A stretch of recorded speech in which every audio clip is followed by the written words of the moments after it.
নমস্তে রাজায় আনন্দস্তুতে।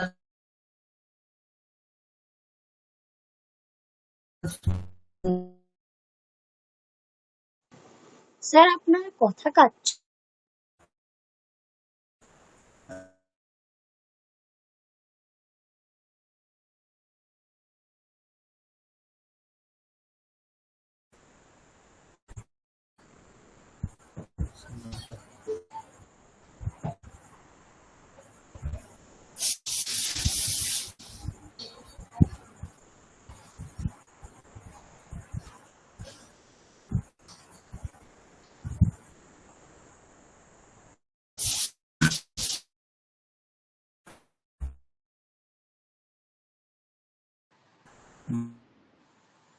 Good evening sir.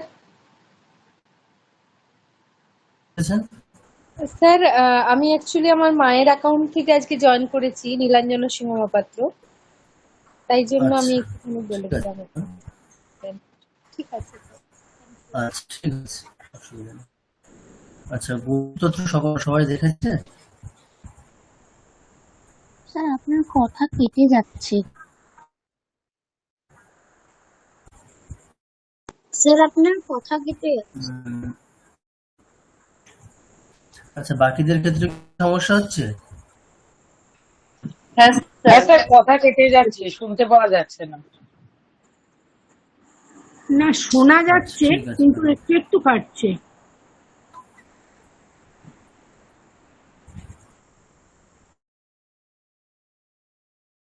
স্বামীজির প্রণাম মন্ত্রটা শোনাই গেল না স্যার।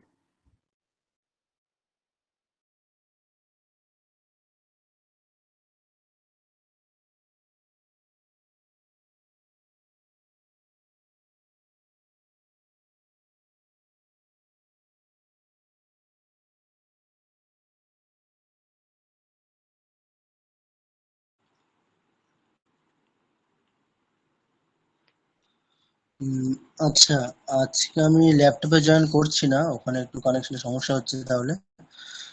আচ্ছা, এখানে শোনা যাচ্ছে? হ্যাঁ স্যার। হ্যাঁ শোনা যাচ্ছে। হ্যাঁ স্যার, একদম ক্লিয়ার। ওকে, ঠিক আছে।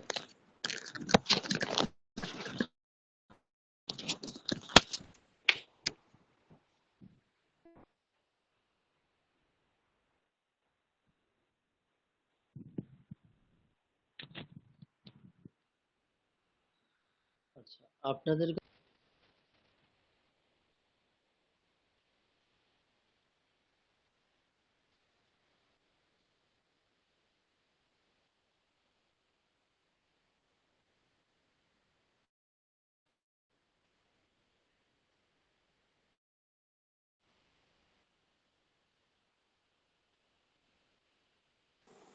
স্যার কিছু শোনা যাচ্ছে।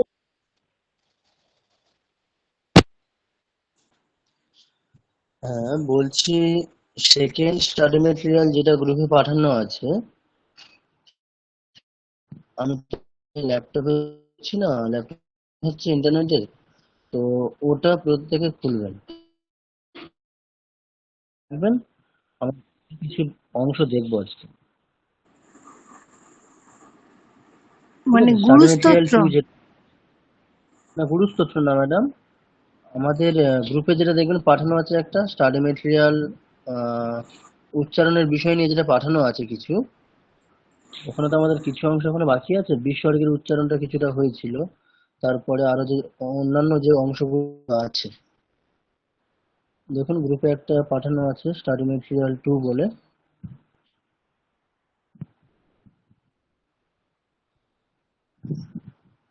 গ্রুপে ওটা পাঠানো আছে তো, নাহলে আমি আরেকবার গ্রুপে না হয় পাঠিয়ে দিচ্ছি, ওটা দেখুন হ্যাঁ স্যার, উপরের আছে। দিকে আচ্ছা, হ্যাঁ, ঠিক আছে। উপরের দিকে আছে। হুম। ওটা একটু প্রত্যেকে হাতে রাখবেন, মানে স্ক্রিনে রাখুন, ওখান থেকে আমরা দেখবো আজকে।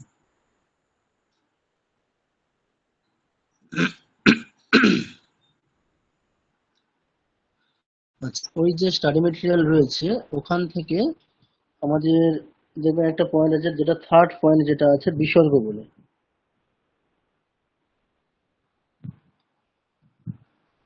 থার্ড পয়েন্ট যেটা আছে বিসর্গ বলে, ওটা একটু প্রত্যেকে দেখুন। আচ্ছা, প্রত্যেকে স্ক্রিনে ওটা রেখেছেন? হ্যাঁ স্যার। স্যার একবার পাঠিয়ে দেবেন? হ্যাঁ স্যার। আমি আগে আচ্ছা ঠিক আছে, আমি একবার পাঠিয়ে দিচ্ছি ম্যাডাম। একবার পাঠিয়ে দিন। একবার আমি লাস্ট বাট ওয়ান ক্লাসটা করিনি। আচ্ছা আচ্ছা ঠিক আছে, অসুবিধা নেই।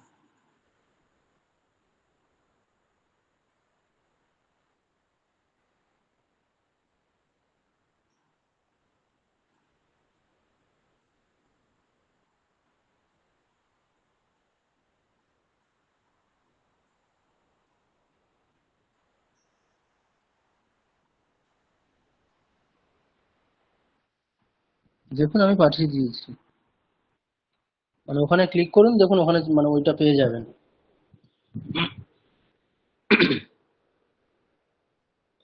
আচ্ছা, এখানে আজকে আমরা যেটা দেখবো সেটা হচ্ছে বিসর্গের উচ্চারণ কেমন হবে। আচ্ছা, বিসর্গের উচ্চারণ আমরা ক্লাসে দেখেছি, মানে স্বাভাবিক উচ্চারণ যেটি সেটি আমরা ক্লাসে দেখেছি। আচ্ছা, বিসর্গের উচ্চারণ আমরা কেমন ভাবে করি? হকারের মতো। এবং এই হকারটা কিভাবে ইউজ করতে হবে সেটাও আমরা বিগত ক্লাসে দেখেছি। কিরকম বলা হয়েছিল দেখুন, আমি এখানে জাস্ট এই অংশটুকু পড়ছি। বিসর্গের উচ্চারণ হকারের মতো হবে, যেমন রামহা, এখানে উচ্চারণটি হবে রামহা, অর্থাৎ যে বর্ণের পরে বিসর্গ থাকে, বিসর্গ স্থানে হকার বসিয়ে হকারের পরে সেই স্বরবর্ণটি যুক্ত করে উচ্চারণ করতে হবে। যেমন অকারের পরে বিসর্গ আছে, তাই হকারের সাথে অকার যুক্ত হয়ে রামহ এরকম উচ্চারণ হবে। হরিহি, এখানে ইকারের পরে বিসর্গ আছে, তাই হকারের সাথে ইকার যুক্ত হয়ে হরিহি এরকম উচ্চারণ করতে হবে। আচ্ছা, এই অংশটা আমরা প্রত্যেকে দেখেছি তাই না? মানে অ, ই, উ, তারপরে রি, এই পর্যন্ত আমরা দেখেছি। একারের ক্ষেত্রেও একই নিয়ম, ওকারের ক্ষেত্রেও একই নিয়ম, কেবলমাত্র ঐকার অথবা এই অক্ষরের পরে ক্ষেত্রে ব্যতিক্রম। ব্যতিক্রমটা কিরকম না, ঐকার থাকলে ইকার হবে, আর ঔকার থাকলে উকার হবে, তাই তো? মানে ঐকার থাকলে বিসর্গের জায়গায় হ, তারপরে যে স্বরবর্ণটি যুক্ত হবে সেটি হচ্ছে ইকার, নট ঐকার। একই রকম ভাবে ঔকারে বিসর্গ থাকে, তাহলে বিসর্গের জায়গায় হকার বসিয়ে পরে যে স্বরবর্ণটি যুক্ত হবে তা হলো উকার, নট ঔকার। এই অংশ পর্যন্ত আমাদের সবার হয়েছিল, তাই তো? বিগত ক্লাসে এই অংশটা হয়েছিল, প্রত্যেক মনে আছে? হ্যাঁ স্যার। হ্যাঁ স্যার। ঠিক আছে। আচ্ছা, এরপরে আমরা যেটা দেখব, দেখুন আমাদের সংস্কৃত উচ্চারণের ক্ষেত্রে আমরা যেহেতু কি উচ্চারণ করব, শ্লোক, তাই তো? তাহলে শ্লোক উচ্চারণের ক্ষেত্রে দেখুন, আহ আমাদের যে গুরুস্তোত্র যেটা পাঠানো হয়েছিল, ওখানে যে যদি একটু ভালো করে খেয়াল করে দেখেন। আচ্ছা, গুরুস্তোত্রটা প্রত্যেকে একটু খুলুন।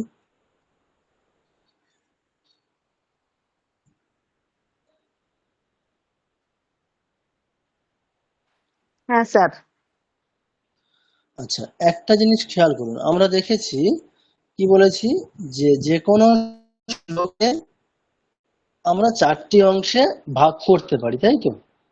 যে কোনো শ্লোককে আমরা অক্ষর সংখ্যা অনুসারে 4টি সমান অংশে ভাগ করতে পারি। এক একটি অংশকে আমরা কি বলি? পাদ। তাহলে একটি শ্লোকে কতগুলি পাদ? দুটি। 4টি পাদ, তাই তো? চারটি।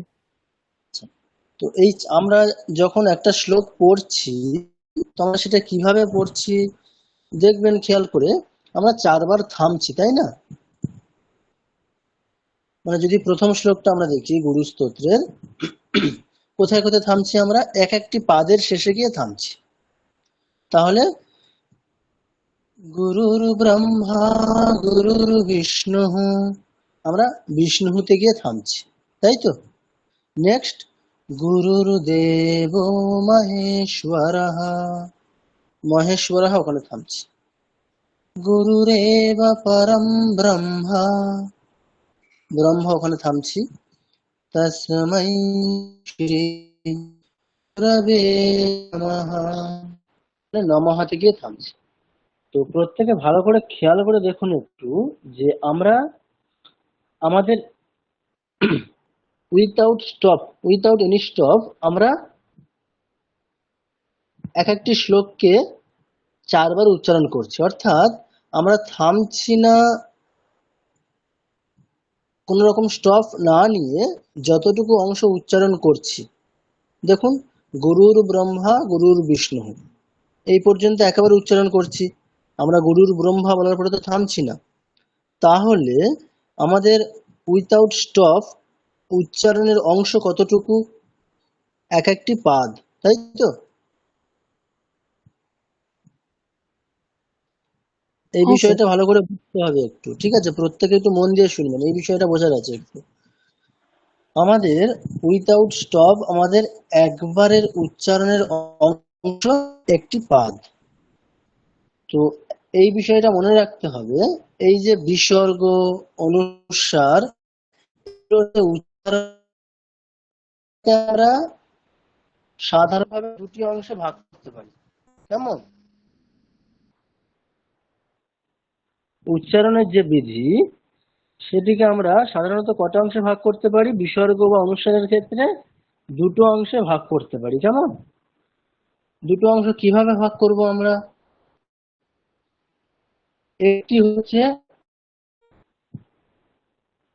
কোন রকম সন্ধি ছাড়া প্রভাব মুক্ত বিসর্গের উচ্চারণ, আর সন্ধির প্রভাব যুক্ত বিসর্গের উচ্চারণ। কি বললাম? অনুস্বারের ক্ষেত্রেও তাই। বিসর্গ অথবা অনুস্বার, এই দুটি বর্ণের উচ্চারণকে আমরা দুটো ভাগে ভাগ করতে পারি। কি কি? একটা হচ্ছে সন্ধির প্রভাব থেকে পুরোপুরি মুক্ত বিসর্গ, আর সন্ধির প্রভাব যুক্ত বিসর্গ। তো বিসর্গের এই উচ্চারণ যে হকার হয়, এই হকার হওয়াটা কিরকম বিসর্গের উচ্চারণ? প্রথমটা মানে কোন রকম সন্ধির প্রভাব নেই, অর্থাৎ কোন বিসর্গ, বিসর্গের ক্ষেত্রে কোনো সন্ধির প্রভাব পড়েনি, তাই জন্য বিসর্গ আনচেঞ্জড আছে। কোন রকম সন্ধি বিসর্গের ক্ষেত্রে যখন হবে না, তখন সেই বিসর্গের উচ্চারণ কেমন হবে? হকারের মতো হবে। এই অংশটা পরিষ্কার? হ্যাঁ স্যার। আচ্ছা, এরপরে বুঝতে হবে আমাদের আমাদের সন্ধির এরিয়া কতটা, মানে আমার কোথায় আমাদের সন্ধি হতে পারে আমাদের জানতে হবে না। যেহেতু সন্ধির প্রভাব যুক্ত বিসর্গের উচ্চারণ একরকম, আর সন্ধির মানে প্রভাব থেকে মুক্ত বিসর্গের উচ্চারণ একরকম। তো আমাদের তাহলে জানতে হবে একটা শ্লোক থেকে, যে কোন বিসর্গটি, কোন অনুস্বারটি সন্ধির প্রভাবে প্রভাবিত, আর কোন বিসর্গ বা কোন অনুস্বারটি সন্ধির প্রভাব থেকে মুক্ত। এইটা ভালো করে আমাদের জানতে হবে। আচ্ছা, কিভাবে জানবো আমরা সেটা? এই যে বললাম, আমাদের উচ্চারণের মানে এট এ টাইম আমরা উচ্চারণ করছি যতটা অংশ, অর্থাৎ উইথাউট এনি স্টপ যতটুকু অংশ উচ্চারণ আমরা করছি, সেই অংশটা কি? একটি পাদ। তাহলে সেই অংশের মধ্যে যদি বিসর্গ পড়ে থাকে, সেই অংশের মধ্যে বিসর্গ পড়ে থাকে মানে, আচ্ছা, সন্ধির ক্ষেত্রে আপনারা খেয়াল করে দেখবেন, সন্ধি তো সর্বদা কিরকম হয়? সন্ধি নিশ্চয়ই এরকমই হবে, যে বিসর্গের পরে পার্টিকুলার একটা বর্ণ থাকলে পরে বিসর্গ এরকম চেঞ্জ হবে, এরকম বলা হবে। অর্থাৎ সন্ধির ক্ষেত্রে কি, যে মানে দুটো বর্ণের প্রভাব থাকবে, তাই তো। আগের বর্ণ এবং পরের বর্ণ, এই দুটো বর্ণ পাশাপাশি থাকলে সন্ধি হতে পারে, ঠিক তো। সন্ধির ক্ষেত্রে তো একটা বর্ণ নিয়ে তো সন্ধি হবে না, দুটো বর্ণ লাগবে আমাদের, একটা আগের বর্ণ, একটা পরের বর্ণ। তো আমাদের এখানে এখন দেখতে হবে পরের যে বর্ণটি, সেই বর্ণটি আমাদের একবারের উচ্চারণের অংশের অন্তর্ভুক্ত কিনা। যদি আমি একটা এক্সাম্পল দিয়ে বোঝাই খুব স্পষ্ট হবে। দেখুন, একটা জিনিস খেয়াল করে দেখুন, ওই যে স্টাডি মেটেরিয়াল 2 তে, আচ্ছা একটা জিনিস ওখানে দেখুন, বিসর্গের ওই যে পয়েন্ট আছে, থার্ড পয়েন্ট ওখানে। আচ্ছা আমরা কি দেখলাম, বিসর্গে মানে সন্ধির প্রভাব থেকে মুক্ত যে বিসর্গ তার উচ্চারণ হকারের মতো হয়। আচ্ছা আমরা একটা সন্ধির ক্ষেত্রে বিসর্গ কেমন চেঞ্জ হয়, মানে কিরকম বর্ণের পরে থাকলে বিসর্গ চেঞ্জ হয়, তার একটা এক্সাম্পল এর পরে আছে।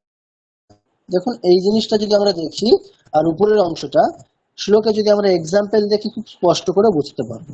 দেখুন আমি দ্বিতীয় অংশটা পড়ছি, তারপরে এক্সাম্পল আমরা দেখবো জিনিসটা। প্রথম যে হকার, এই প্রথম যে বিসর্গ সেটা উইথাউট মানে কোন রকম সন্ধির প্রভাব ছাড়া, অর্থাৎ বিসর্গ যেখানে আনচেঞ্জড, কোন রকম সন্ধি টন্ধি হয়নি সেখানে। আচ্ছা বিসর্গের সন্ধি হওয়ার ক্ষেত্রে একটা এক্সাম্পল কি, দেখুন এখানে ওই যে স্টাডি মেটেরিয়াল 2 আছে ওখানে, তারপর থেকেই দেখছি আমি এখানে উষ্ম বর্ণগুলির ক্ষেত্রে ব্যতিক্রম নিয়ম রয়েছে। ব্যতিক্রম বলতে সন্ধি হলে পরে কেমন, সেটা বিসর্গের পরে যদি তালব্য স, মূর্ধন্য স এবং দন্ত্য স এই তিনটি বর্ণের কোনো একটি থাকে, তাহলে বিসর্গটি হকারের মতো উচ্চারিত না হয়ে সেই উষ্ম বর্ণের মতো উচ্চারিত হবে। তার মানে কি, বিসর্গের পরে তিনটে সকারের মধ্যে যে সকার থাকবে বিসর্গটা সন্ধি হয়ে সেই সকারে কনভার্ট হয়ে যাবে। যেমন রামহ শক্নতি, এখানে বিসর্গটি কি হবে, তাহলে পরে যেহেতু তালব্য স আছে তাহলে বিসর্গটি তালব্য স এর রূপ ধারণ করবে, ফলে রাম শক্নতি এরকম উচ্চারণটা হবে। কি দেখা গেল, সন্ধির প্রভাব যুক্ত আর সন্ধির প্রভাব ছাড়া। আচ্ছা সন্ধিটা কোথায় হবে, যে মানে এখন কি বলা হচ্ছে, সন্ধির একটা বিসর্গের ক্ষেত্রে সন্ধির একটা এক্সাম্পল কি, যে পরে যদি তিনটে সকার থাকে। তো এখন খেয়াল করে দেখতে হবে সন্ধি কোথায় হবে বলেছি, আমাদের একবারের উচ্চারণের মধ্যে যদি এই দুটো বর্ণ ইনক্লুডেড থাকে তখন। কি বললাম, উইথাউট স্টপ আমরা যতটুকু অংশ উচ্চারণ করছি সেই উচ্চারিত অংশের মধ্যেই যদি বিসর্গ এবং তারপরে তিনটে সকারের কোনো একটি সকার অন্তর্ভুক্ত থাকে তবেই আমি সন্ধিটা করতে পারবো, না হলে হবে না। যেমন দেখুন আমাদের গুরুস্তোত্রের ক্ষেত্রে একটা শ্লোক আছে যে মন্নাথ শ্রী জগন্নাথ। আচ্ছা খেয়াল করে দেখুন এখানে আমাদের একবারের উচ্চারণের অংশ কতটুকু, দেখুন এই যে শ্লোকটা আছে মন্নাথ শ্রী জগন্নাথ মদ্গুরু শ্রী জগৎগুরু। আচ্ছা এখানে কেউ একজন বলুন তো, আমাদের একটা পাদ মানে একবারের উচ্চারণের অংশ কতটুকু, মানে ফার্স্ট অংশ কোনটা, মন্নাথ শ্রী জগন্নাথ এই পর্যন্ত, তাই তো? হ্যাঁ স্যার, জগন্নাথ পর্যন্ত। আচ্ছা এখানে খেয়াল করে দেখুন এখানে বিসর্গ এবং তারপরে তালব্য স আছে, সেটা কি আমাদের একবারের উচ্চারণের অংশের মধ্যেই পড়ছে? হ্যাঁ মানে যে দুটি বর্ণের মধ্যে সন্ধি হওয়ার ব্যাপার রয়েছে তারা আমাদের একবারের উচ্চারণের অংশের মধ্যেই আছে, তাই না? তাই জন্য আমি এখানে সন্ধি করেই উচ্চারণ করব, অর্থাৎ বিসর্গটাকে আমরা হকারের মতো উচ্চারণ করব না, কি করব, তালব্য স উচ্চারণ করব। ঠিক একই রকম ভাবে পরের অংশটা মদ্গুরু শ্রী জগৎগুরু, ওখানেও বিসর্গের পরে যে তালব্য স আছে এই দুটি বর্ণ আমাদের একবারের উচ্চারণের মধ্যেই অন্তর্ভুক্ত আছে, তাই জন্য আমি সন্ধি করেই উচ্চারণটা করব। কেমন?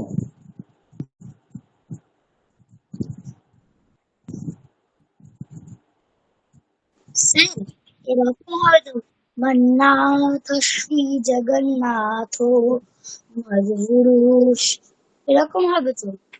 হ্যাঁ মদ্গুরুস, মানে ওখানে তালব্য স উচ্চারণ করতে হবে, বিসর্গের জায়গায় তালব্য স। তালিবানটা তিনটে দুটো ওয়ার্ডকে জয়েন করছে। হ্যাঁ জয়েন করছে, তাই জন্য জয়েনটা আমরা কোথায় করতে পারবো, যে দুটি বর্ণের মধ্যে জয়েনিংটা হবে তারা যদি আমাদের একবারের উচ্চারণের অংশের মধ্যেই আছে তাহলেই হবে, না হলে হবে না। আচ্ছা, দেখুন আরো আমি এক্সাম্পল দিচ্ছি। ধরুন, আচ্ছা একটু খেয়াল করে দেখুন তো, ওই যে স্টাডি মেটেরিয়াল 2 আছে, ওখানে ওই 3টে সকারের কিছু এক্সাম্পল শ্লোক দেওয়া আছে। ওই অংশে একবার আসুন, দেখুন নিচের দিকে আসুন। মানে প্রত্যেকটা অক্ষরের ক্ষেত্রে যে এক্সাম্পল শ্লোক যেগুলো রয়েছে, সেখানে তাল 3টে সকারের যে এক্সাম্পল শ্লোক আছে, প্রথম শ্লোকটা দেখুন। 5 নম্বরে। দেখুন প্রথম শ্লোকটা কি আছে, বিষ্ণু সহস্র নাম থেকে শ্লোকটা আছে। আচ্ছা, এখানে দেখুন শ্রীদ, তারপরে শ্রীশ, শ্রীনিবাস, শ্রীনিধি, শ্রী বিভাবনা। দেখুন প্রত্যেকটা বিসর্গের পরেই কিন্তু তালব্য আছে, তাই না? মানে শেষের বিসর্গটি বাদ দিলে প্রথম লাইনে তার আগে যতগুলো শব্দ আছে প্রত্যেকটা বিসর্গের পরেই তালব্য আছে। তো এখন আপনারাই বলুন, আমি কি প্রত্যেকটা বিসর্গের জায়গায় তালব্যই করব উচ্চারণটা? করতে পারবো কি? না স্যার। আচ্ছা, কেন পারবো না? দেখুন আমাদের এই শ্লোকে একবারের উচ্চারণের অংশ কতটুকু, শ্রীদাস শ্রীশ শ্রীনিবাস এই পর্যন্ত।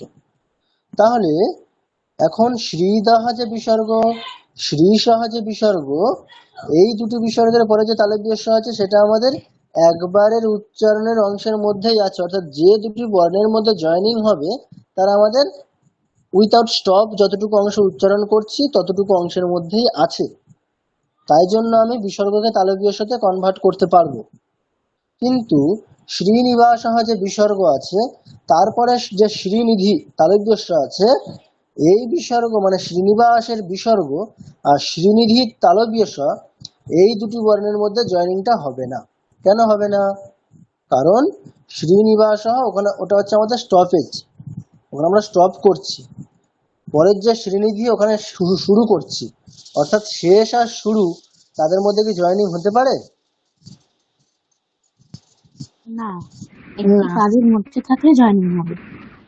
স্যার, তাহলে বলো। হ্রস্ব দীর্ঘর 3 নম্বর শ্লোকটাও সেম আছে। আচ্ছা, ওটা আমরা দেখছি, আর এটা দেখে নিই একটু। আচ্ছা, শ্রীনিবাস, তাহলে আমি শ্রীনিবাসের যে বিসর্গ সেটা আমি কেমন উচ্চারণ করব? ওই বিসর্গটা হচ্ছে সন্ধির প্রভাব থেকে পুরো মুক্ত। তাহলে সন্ধির প্রভাব থেকে মুক্ত যখন বিসর্গ, তখন তার উচ্চারণ কেমন হয়? হকারের মতো। শ্রীনিবাসের যে বিসর্গ সেটা কিন্তু আমরা কেমন উচ্চারণ করব? হকারের মতো। আচ্ছা, তাহলে এই যে সন্ধি যুক্ত বিসর্গ আর সন্ধি না হওয়া বিসর্গ, এই বিষয়টি প্রত্যেকে স্পষ্ট হয়েছে। মানে কখন বিসর্গটা আমি সন্ধি করে উচ্চারণ করব, মানে বিসর্গ কখন চেঞ্জ হবে আর কখন বিসর্গ আনচেঞ্জ থাকবে, আই মিন হকারের মতো উচ্চারিত হবে, এই বিষয়টা স্পষ্ট হয়েছে। হ্যাঁ স্যার। আচ্ছা, তাহলে এই শ্লোকটা আমরা কেমন উচ্চারণ করব? এরকম, ঠিক শ্রীদাস শ্রীশ শ্রীনিবাস শ্রীনিধি শ্রী বিভাবনা শ্রীধর শ্রীকর শ্রেয়ঃ। দেখুন শ্রেয়ঃ ওই বিসর্গটাও আনচেঞ্জ থাকছে, মানে পরের যে শ্রীমান তালব্য তার সাথে জয়েনিং হতে পারছে না। শ্রীমান লোকত্রয়াশ্রয়ঃ। আচ্ছা, তাহলে বিষয়টা স্পষ্ট হয়েছে প্রত্যেকের। আচ্ছা, প্রথম যে আমাদের দেবতনয় বললো থার্ড শ্লোক যেটা আছে, তাই তো? ওই লোকাধ্যক্ষ ওই শ্লোকটা কি?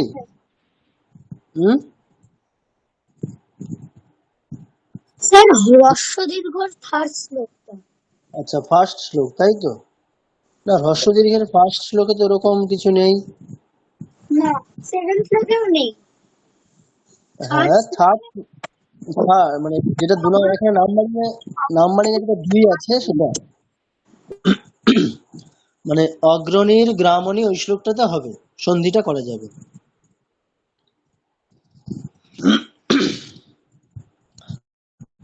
তাহলে বিসর্গের যে উচ্চারণ বিধি, দেখুন তাহলে কোন বিসর্গে সন্ধি করতে আর কোন বিসর্গটা সন্ধির, সেটা আশা করি স্পষ্ট হয়েছে। আচ্ছা, এই যে বিসর্গের মানে বিসর্গের উচ্চারণ একই, কিরকম? হকারের মতো। এবারে বিসর্গ সন্ধি হতে পারে, বিসর্গের সন্ধি হতে পারে, চেঞ্জ হতে পারে, একটা কন্ডিশন কি আছে, যদি বিসর্গের পরে তিনটে সকারের কোনো একটা সকার থাকে, এটা একটা কন্ডিশন, ফার্স্ট কন্ডিশন। আচ্ছা, এরকম তাহলে বিসর্গের সন্ধি হওয়ার আরো কন্ডিশন থাকবে। মানে আসলে সন্ধি তো দুটো বর্ণের, এবার দুটো বর্ণের সন্ধি মানে এখানে একটা বর্ণ বিসর্গ আর একটা বর্ণ কে হবে সেটা তো সবাই না, নির্দিষ্ট কিছু বর্ণ। নির্দিষ্ট বর্ণের মধ্যে একটা কন্ডিশন আছে, তিনটে সকারের মধ্যে বিসর্গ চেঞ্জ হচ্ছে, মানে বিসর্গের সন্ধিটা যাচ্ছে, এরকম আরো একটা কন্ডিশন। আচ্ছা, এবার আমাদের স্টাডি ম্যাটেরিয়ালের নাম্বার 2 জিহ্বামূলীয় আর উপধ্মানীয়, এই অংশটা দেখতে হবে। এখানেও তাই, এখানেও বিসর্গ চেঞ্জ হয়, স্যার পরে কিছু নির্দিষ্ট বর্ণ থাকলে চেঞ্জ হয়। স্যার তাহলে বিসর্গের, হ্যাঁ বলুন। স্যার শ্রীনিধির ওখানে তালব্য হবে, শ্রীনিধি। হ্যাঁ, দেখুন ওখানে ঠিক একই রকম, মানে আমাদের একবারের উচ্চারণের মধ্যে যদি কিছু পড়ছে তাহলে সেখানে চেঞ্জ করব। হ্যাঁ, শ্রীনিধি ওখানে তালব্য হবে, আচ্ছা কিন্তু শ্রী বিভা বানা হয় ওখানে বিসর্গ মানে হকার বলতে হবে। ঠিক আছে স্যার। তাহলে এই জিনিসটা বোঝা যাচ্ছে যে এই যে সন্ধির ব্যাপারটা, সেটা আসলে আমাদের উচ্চারণের উপর ডিপেন্ড করছে। আমরা যতটুকু অংশ একবারে উচ্চারণ করছি, সেই একবারের উচ্চারিত অংশের মধ্যেই যদি যে দুটি বর্ণের মানে জয়েনিং হওয়ার কন্ডিশন রয়েছে, তারা যদি সেই অংশের মধ্যেই পড়ছে তাহলে সন্ধিটা হবে। যে দুটি বর্ণের সন্ধি হওয়ার কথা মানে তাদের মধ্যে, তারা আমাদের একবারের উচ্চারণের অংশের মধ্যে নেই, মানে একটা হচ্ছে স্টপেজ, একটা হচ্ছে বিগিনিং, সেক্ষেত্রে তো সন্ধি হবে না। সন্ধি মানে আসলে কি, দুটি বর্ণের মিলন। তাহলে দুটি বর্ণের মিলন কখন হবে? যখন আমরা একসাথে উচ্চারণ করছি যতটুকু অংশ, তবে মানে মিলনটা কিসের মাধ্যমে? উচ্চারণের মাধ্যমে। এবার যখন আমরা উচ্চারণটাই করছি, একটা স্টপেজ আর একটা বিগিনিং, তাদের মধ্যে তো মিলন হতেই পারছে না, বিচ্ছেদ। তাহলে সেখানে এই সন্ধির প্রভাব কোন রকম পড়ছে না। তাহলে আমরা বিসর্গের সন্ধি হওয়ার ক্ষেত্রে একটা কন্ডিশন দেখেছি কি, বিসর্গের পরে যদি তিনটি সকারের কোনো একটি সকার থাকে তাহলে বিসর্গের এরকম একটা চেঞ্জ হয়, অর্থাৎ বিসর্গ যে সকার থাকবে সেই সকারে রূপান্তরিত হয়ে যাবে। তাহলে এটা ফার্স্ট কন্ডিশন। সেকেন্ড কন্ডিশন, বিসর্গের পরে অন্য কিছু বর্ণ থাকলে বিসর্গ আবার অন্য কিছু ভাবে চেঞ্জ হয়ে যায়, সেই রকম একটা কন্ডিশন হচ্ছে আমাদের সেকেন্ড পয়েন্ট, জিহ্বামূলীয় আর উপধ্মানীয়। আচ্ছা, এই অংশটা কেউ একজন পড়ুন, আমি তারপরে বলছি। স্যার কোনটা বললেন? আচ্ছা, কে পড়বে? স্যার কোনটা বললেন? সেকেন্ড পয়েন্ট, আমাদের স্টাডি মেটেরিয়াল 2 সেকেন্ড পয়েন্ট, জিহ্বামূলীয় আর উপধ্মানীয়। স্যার আমি বলছি। কামদেবঃ কামপালঃ কামী কান্ত। শ্লোক না ম্যাডাম, আমাদের এখন থিওরি চলছে, বিসর্গের উচ্চারণ বিধি, অর্থাৎ তার পূর্বে যেগুলো রয়েছে। নাম্বার 2 দেখবেন, এক্সাম্পল শ্লোক না, স্যার কিভাবে বলবো। শ্লোক পড়তে হবে না, তার আগের যে মানে আমাদের লেখা যেটা রয়েছে সেটা, মানে ককার এবং খকারের পূর্বে বর্তমান অর্ধ বিসর্গকে জিহ্বামূলীয় বলা হয়।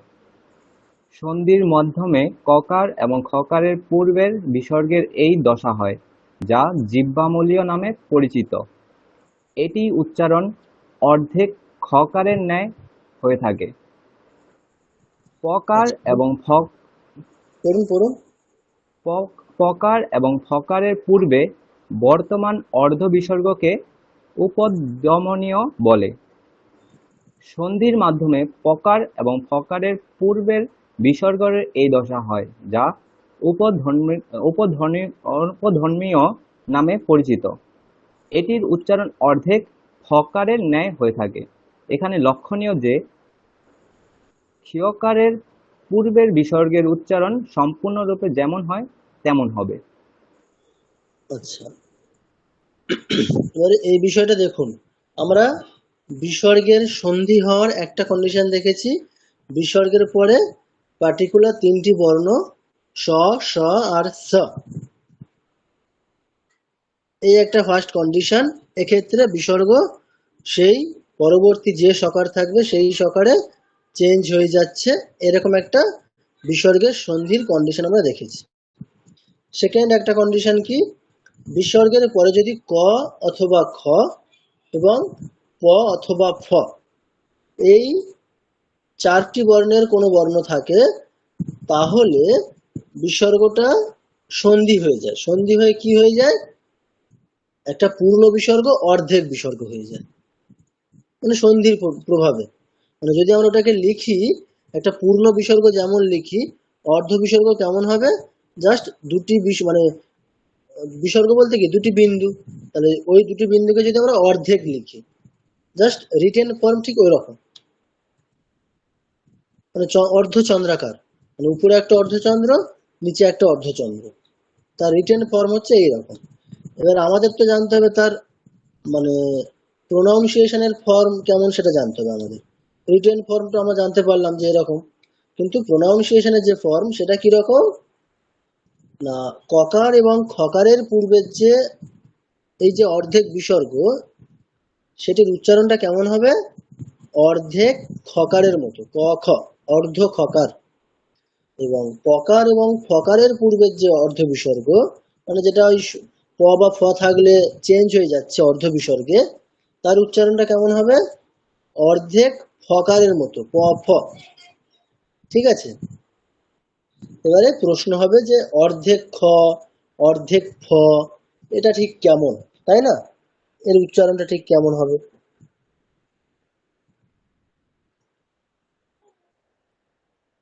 আচ্ছা, আপনারা যদি একটু মানে স্টাডি মেটেরিয়াল ফার্স্ট যে স্টাডি মেটেরিয়াল পাঠানো হয়েছে, ওখানে যদি একটু ওই দেখবেন প্রত্যেকটি বর্ণের উচ্চারণ স্থান দেওয়া ছিল ওখানে। আচ্ছা, ওখান থেকে যদি আমরা দেখি, আমাদের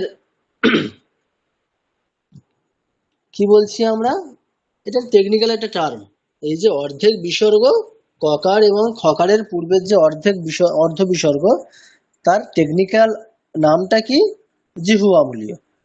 পকার এবং ফকারের পূর্বের যে অর্ধ বিসর্গ, তার টেকনিক্যাল নামটা কি, উপধ্বনীয়। এবার এদের উচ্চারণটা কেমন হয়, টেকনিক্যালি বলে দেওয়া হয়েছে যে অর্ধেক খ এবং অর্ধেক ফ। এবং এটা আরো ক্লিয়ারলি জানতে গেলে আমাদের সংস্কৃতিতে এটা সবচেয়ে একটা ভাইটাল ব্যাপার, যে প্রত্যেকটি বর্ণের উচ্চারণ স্থান, অর্থাৎ পার্টিকুলার যে উচ্চারণ স্থান আছে, সেই উচ্চারণ স্থান দিয়ে যদি আমরা সেই বর্ণ উচ্চারণ করি, তবে সেটি সেই বর্ণের সঠিক উচ্চারণ বলে বিবেচিত হয়। এটা আমরা প্রত্যেক ক্লাসে রিপিট করে গেছি এই জিনিসটা। তাহলে আমরা যদি এখন জানতে পারি যে জিহ্বামূলীয় এবং উপধ্বনির উচ্চারণ স্থান কোনটা, সেটা যদি আমরা জানতে পারি এবং সেই স্থান দিয়ে যদি আমরা উচ্চারণ করাটা অভ্যাস করি, দেন আমাদের আর কোনো কনফিউশন থাকবে না। আচ্ছা, উপধ্বনির উচ্চারণ কি, ওষ্ঠ। পবর্গের যেমন উচ্চারণ স্থান ওষ্ঠ, তেমনি উপধ্বনির উচ্চারণ স্থান হচ্ছে ওষ্ঠ, আর জিহ্বামূলের উচ্চারণ স্থান হচ্ছে জিহ্বামূল। আচ্ছা, এবারে যদি আমরা একটু এইটাকে একটু আরো ভালো করে একটু সূক্ষ্ম চিন্তা করে দেখেন, বলুন তো, ক খ অর্থাৎ ক বর্গের উচ্চারণ স্থান কি, কণ্ঠ, তাই না। ক বর্গের উচ্চারণ স্থান কি, কণ্ঠ। হ্যাঁ স্যার। আর প ফ ব ভ প বর্গের উচ্চারণ স্থান কি, ওষ্ঠ। এবারে খেয়াল করে দেখুন, আমাদের যে ওই যে অর্ধেক বিসর্গ প এবং ফ এর পূর্বে যেটা থাকবে, তার উচ্চারণটা করতে হবে অর্ধেক ফ, অর্থাৎ উপধ্বনির উচ্চারণটা কেমন হয়, অর্ধেক ফ। এবার উপধ্বনীয় এবং ফ মানে অর্থাৎ অর্ধেক ফকার এবং পূর্ণ ফকার, দুটোরই উচ্চারণ স্থান কিন্তু একই, তাই না? দুটোরই উচ্চারণ স্থান ওষ্ঠ। হ্যাঁ। তাহলে এখানে উচ্চারণ স্থানের ক্ষেত্রে কোনো পার্থক্য হয়নি, অর্থাৎ অর্ধেক ফকার বলি আর পূর্ণ ফকারই বলি, দুটোর উচ্চারণ স্থানের ক্ষেত্রে কিন্তু কোনো পার্থক্য করা হয়নি, উচ্চারণ স্থানটা একই থাকছে। তাহলে এর অর্ধেকটা কিভাবে তাহলে করব আমি এখন? আমি তো পূর্ণ ফকারটা জানি, প, ফ, ব, ভ, মানে দুটো ওষ্ঠ পুরোপুরি স্পর্শ করছে। তাহলে অর্ধেক ফকার উচ্চারণটা কিভাবে করব আমি? টেকনিক্যালি যদি খুব সহজ করে বলতে হয়, ওই দুটো ওষ্ঠ একেবারে পুরোপুরি স্পর্শ না করে, এটা ফ বলার চেষ্টা করুন, ফ। তাহলে যেমন ওই অন্তস্থ ব আর বর্গীয় ব উচ্চারণ করেন না, পেট কাটা বটা কি করেন, দুটো ঠোঁট একসাথে স্পর্শ করে দেন, ব। আর অন্তস্থ ব দুটো ওষ্ঠ স্পর্শ না করে ব। ঠিক একই রকমই যদি আমি পূর্ণ ফকার মানে দুটো ঠোঁট পুরোপুরি স্পর্শ করছে, ফ। আর অন্তস্থ বয়ের মতোই ফ, ফ, দ্যাট ইজ কল্ড অর্ধেক ফ। জিনিসটা কি স্পষ্ট হয়েছে? অর্ধেক ফয়ের উচ্চারণটা কেমন হবে? হ্যাঁ স্যার। আচ্ছা, এর পরে আসি আমরা জিহু আমূলীয়, মানে ক এবং ক্ষয়ের পূর্বের যে বিসর্গ। আচ্ছা, জিহু আমূলীয়ের উচ্চারণ স্থান কিন্তু জিহুয়া মূল, আর খকারের উচ্চারণ স্থান কি? কণ্ঠ, তাই না? এখানে উচ্চারণ স্থানের ক্ষেত্রে একটা পার্থক্য করা হয়েছে, ঠিক তো? এখানে উচ্চারণ স্থানের ক্ষেত্রে একটা পার্থক্য করা হয়েছে কিন্তু দেখুন, মানে অর্থাৎ পূর্ণ খকারের উচ্চারণ স্থান হচ্ছে কণ্ঠ, আর অর্ধেক খকারের উচ্চারণ স্থান হচ্ছে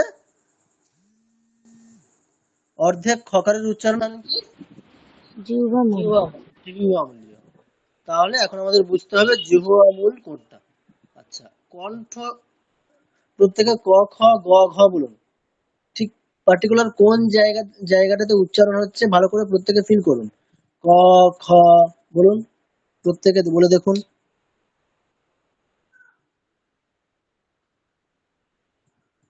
কণ্ঠ। কণ্ঠ স্যার। তাহলে কণ্ঠ বলতে ওইটা যেখানে ক, খ বলছি সেই কণ্ঠ।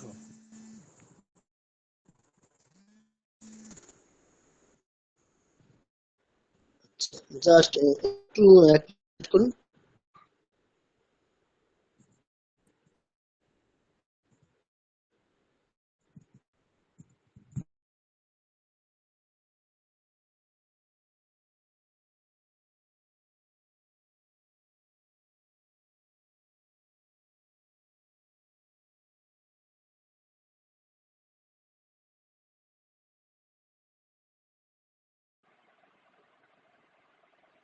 স্যার লাস্টে কি বললেন ওটা শুনতে পেলাম না।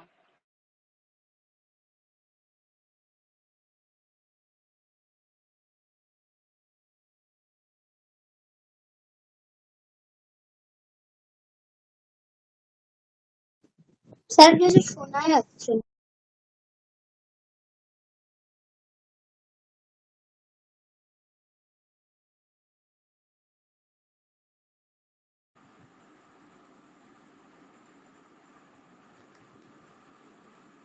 স্যার কিছু শোনা যাচ্ছে না। স্যার কিছু বলছে না তো, শুনবে কি করে?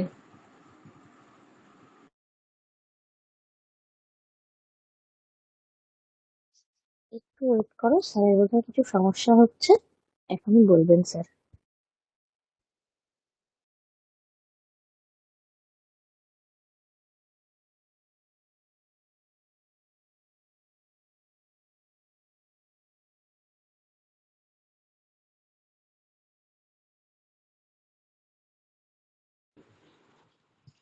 আচ্ছা, শোনা যাচ্ছে এখন? হ্যাঁ স্যার। হ্যাঁ স্যার।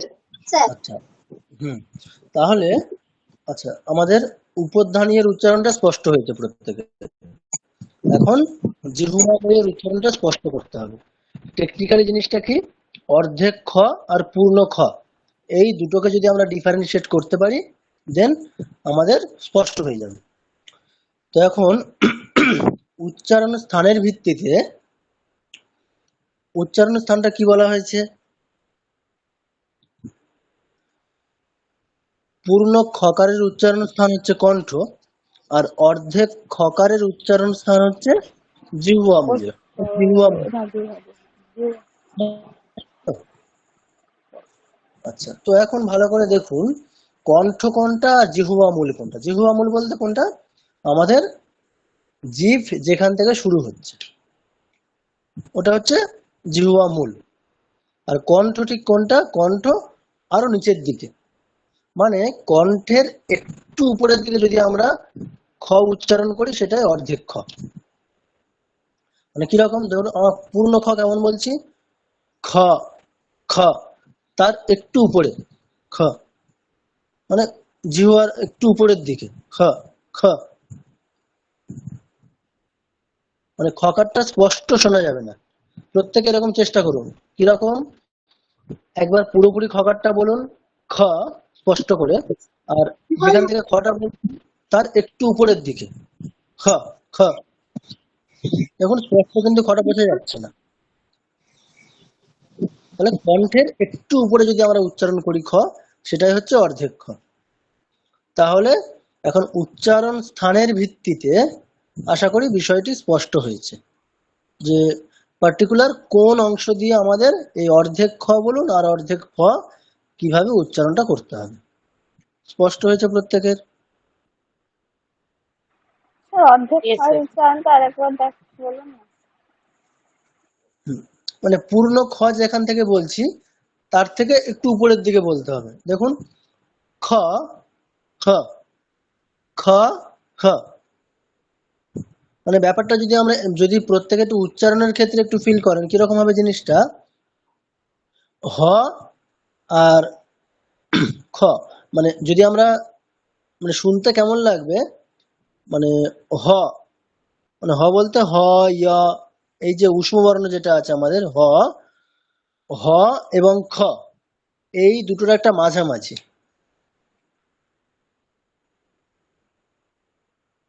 মানে যে ধ্বনিটা যেটা শোনা যাবে সেটা ঠিক হ এবং খ এই দুটোর একটা মিক্সড আপ, দুটোর একটা মাঝামাঝি। দেখুন খ হ খ, খ হ খ, মানে খ এবং হ দুটোরই স্পর্শ থাকবে।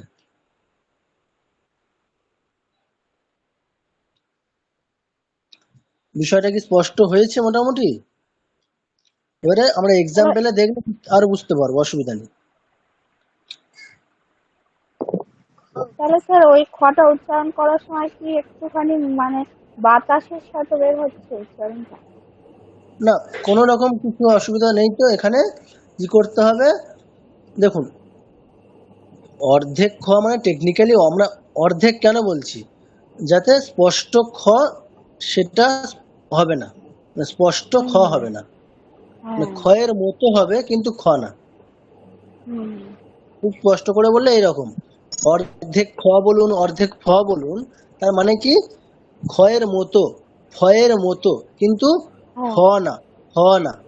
তাহলে একটু অর্ধেক একটু কম উচ্চারণ করতে হবে। কম উচ্চারণ কিভাবে করব, আমি আমি মুখ বন্ধ করে তো করতে পারবো না, আমাকে উচ্চারণ তো করতেই হবে, কিন্তু অর্ধেক বলতে এইরকম ফ, পুরোপুরি ওষ্ঠ দুটো একেবারে অতটা প্রেস না করে ফ ফ ফ, মানে হালকা টাচ। আপনি যেটা মানে পূর্ণ ফ প ফ যখন বলছেন একেবারে দুটো ওষ্ঠ পুরোপুরি একেবারে একসাথে হয়ে যাচ্ছে এবং সেটা অলরেডি বুঝতে পারছেন যেটা প্রেস করছে, তাহলে ওইভাবে প্রেসার দেওয়া যাবে না। তাহলে ফ ফ মানে জাস্ট কাছে আসবে, হালকা একটা টাচ, মৃদু টাচ করবে।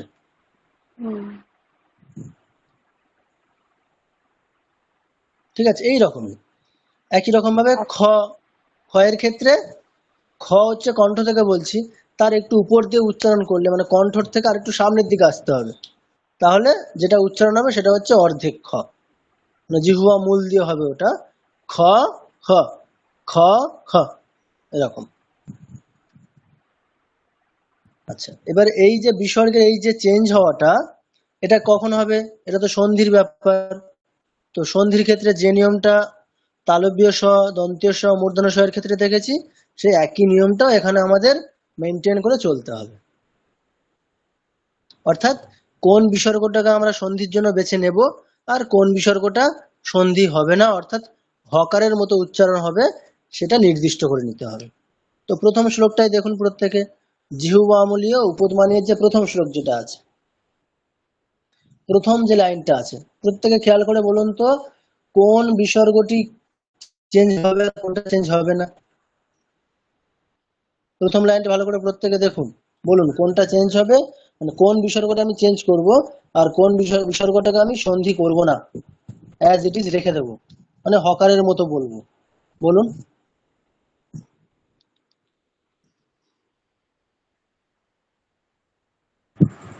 স্যার এটা কত পাতায়?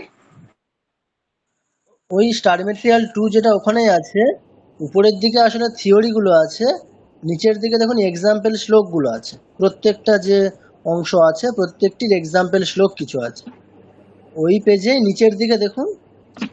ওই কামদেব ওইটা? হ্যাঁ, ওই শ্লোকটা, ওই জিহ্বামূলী উপধ্মানের প্র্যাকটিসের জন্য এই শ্লোকগুলো রাখা হয়েছে। সেটা ওয়ের পর হবে কামদেব কামপালহ। হ্যাঁ ঠিক, তাহলে আমরা কামদেবহ ওই যে বিসর্গটা সেটাকে চেঞ্জ করবো, পরে ককার আছে ওই বিসর্গটা আমরা কেমন করব, অর্ধেক খ। কিন্তু কামপালহ যে বিসর্গ আর পরে যে কামি শব্দের ক, এই বিসর্গ মানে কামপালহের বিসর্গ কামি ক, এই জয়েনিংটা হবে না, তাই তো? কেন না, একটার স্টপেজ আর একটার বিগিনিং।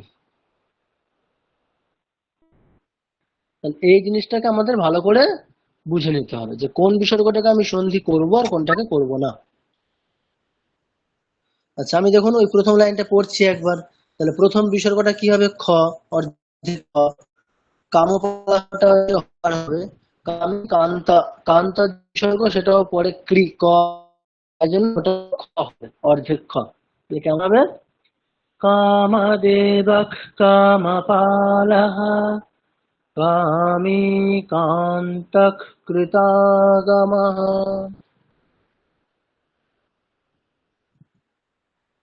স্পষ্ট হয়েছে?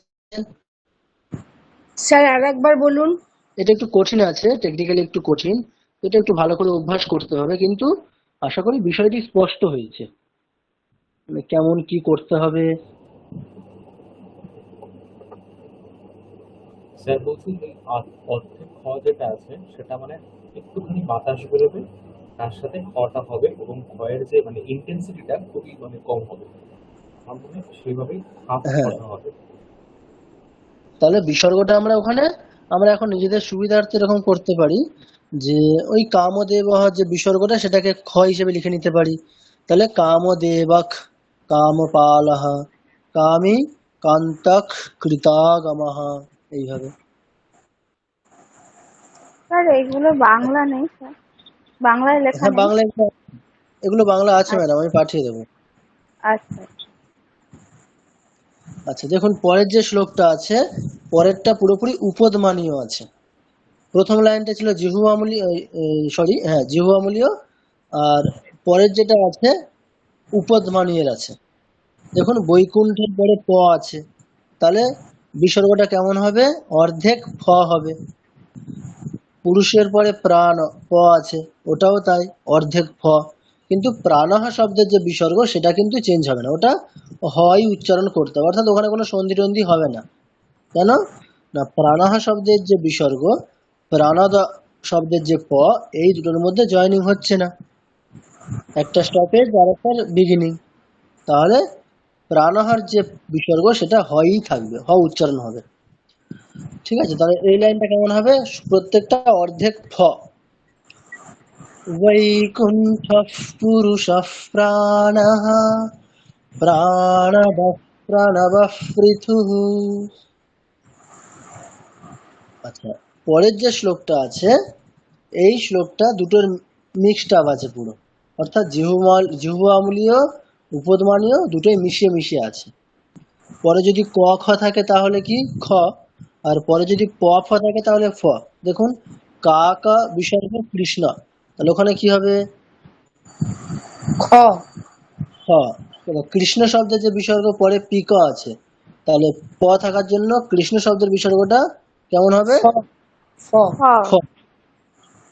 আবার পিক শব্দের পরে বিসর্গ আছে কৃষ্ণ আছে, তাহলে ক থাকার জন্য পিকহ শব্দের বিসর্গটা খ। খ।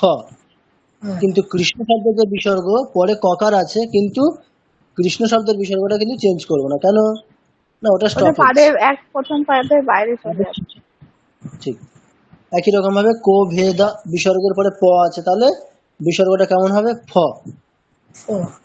পরে বসন্তকালে সম্প্রাপ্তে কা কা বিসর্গের পরে ক আছে, তাহলে খ। কা কাহা প আছে পরে, তাই জন্য ফ। পিকাহার বিসর্গ পরে প আছে, তাই জন্য ফ।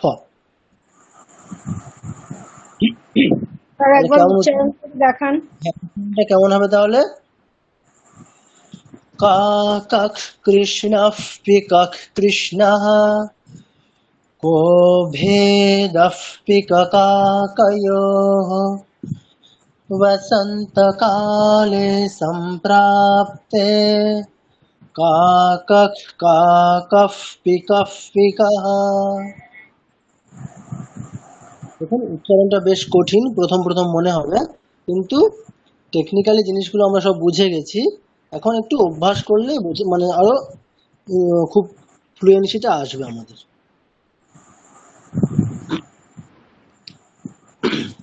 তাহলে বিসর্গের উচ্চারণের ক্ষেত্রে আমরা এই যে সন্ধি যুক্ত বিসর্গ, তার দুটো কন্ডিশন আমরা দেখলাম, তাই তো? একটা হচ্ছে বিসর্গের পরে যদি তিনটে সকারের কোনো সকার থাকে, এটা একটা ছিল। আর একটা কন্ডিশন ছিল এরকম, বিসর্গের পরে যদি ক অথবা খ আর প অথবা ফ। ব্যাস, বিসর্গ সন্ধির আমরা এরকম দুটো কন্ডিশনে দেখলাম। আর তাহলে এর বাইরে মানে বিসর্গ যখন সন্ধি হবে না, তখন উচ্চারণটা হচ্ছে হকারের মতো। আর সন্ধি হওয়া দুটো কন্ডিশন, কেমন বিসর্গ চেঞ্জ হবে সেসব আমরা ডিটেলসে দেখলাম এখানে। আচ্ছা, এই বিষয় নিয়ে কারো কোনো প্রশ্ন আছে? স্যার একবার রিড করবেন কামদেব আর বৈকুণ্ঠ থা। আচ্ছা, কামদেব ওখানে সবগুলো কি হবে? মানে বিসর্গগুলো খকারের মতো হবে, অর্ধেক খ। তাহলে কেমন হবে? কামদেবক কামপালহ কামে কান্তক কৃতাগমঃ। দেখো, কান্তক কৃতাগমঃ।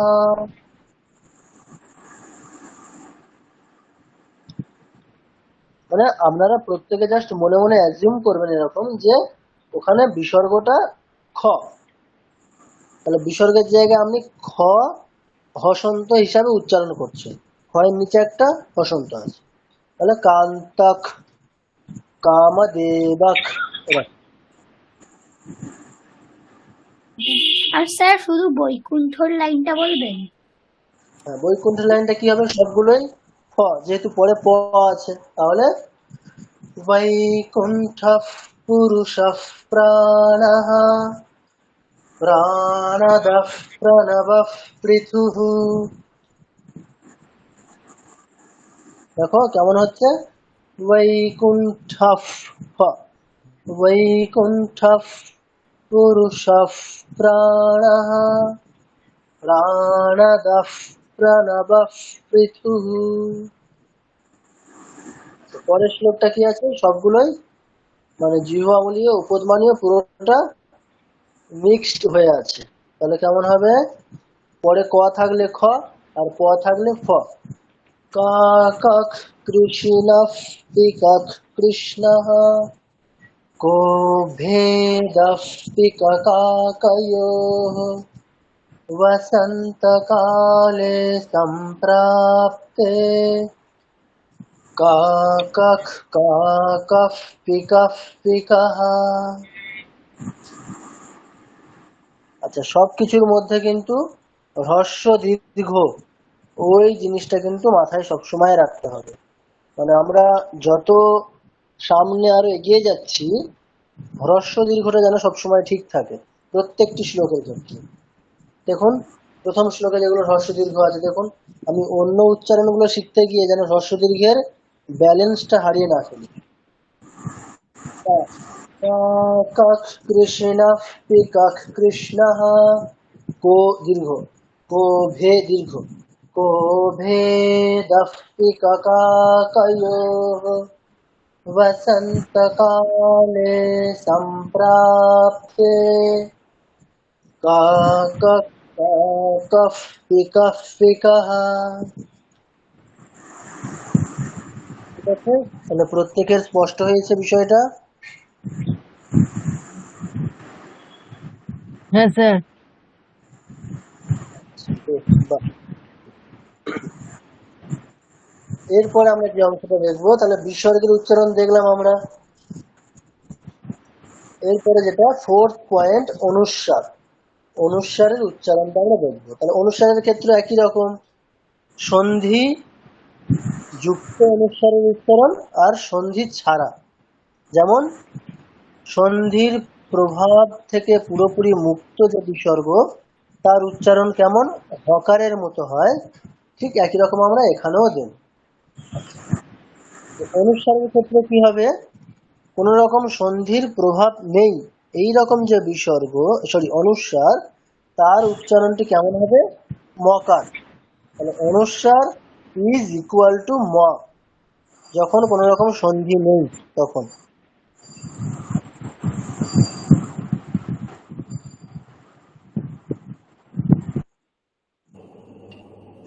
ঠিক আছে, যেমন বিসর্গের ক্ষেত্রে কি দেখেছি, সন্ধি যখন তখন বিসর্গ উচ্চারণ কেমন, এর মতো, ঠিক একই রকমই সন্ধি না হওয়া যে অনুস্বার, তার উচ্চারণ কেমন, এর মতো। মানে অনুস্বার ইকুয়াল টু ম উচ্চারণের ক্ষেত্রে। ঠিক আছে, সন্ধি আওয়াজটা একটু কেটে গেল, যদি আরেকবার একটু রিপিট সন্ধি করে দেন হলে ভালো হয়।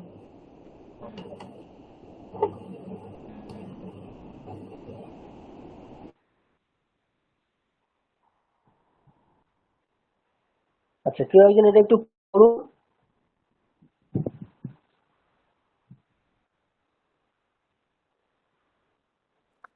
কোনটা স্যার? এই অনুস্বারের যে উচ্চারণ, আমাদের ফোর্থ পয়েন্ট যেটা আছে। স্যার পড়বো? হ্যাঁ পড়ুন। সংস্কৃতে অনুস্বারের উচ্চারণ সাধারণত মকারের ন্যায় হয়ে থাকে। যেমন আচ্ছা, এটা কিরকম, সন্ধি ছাড়া।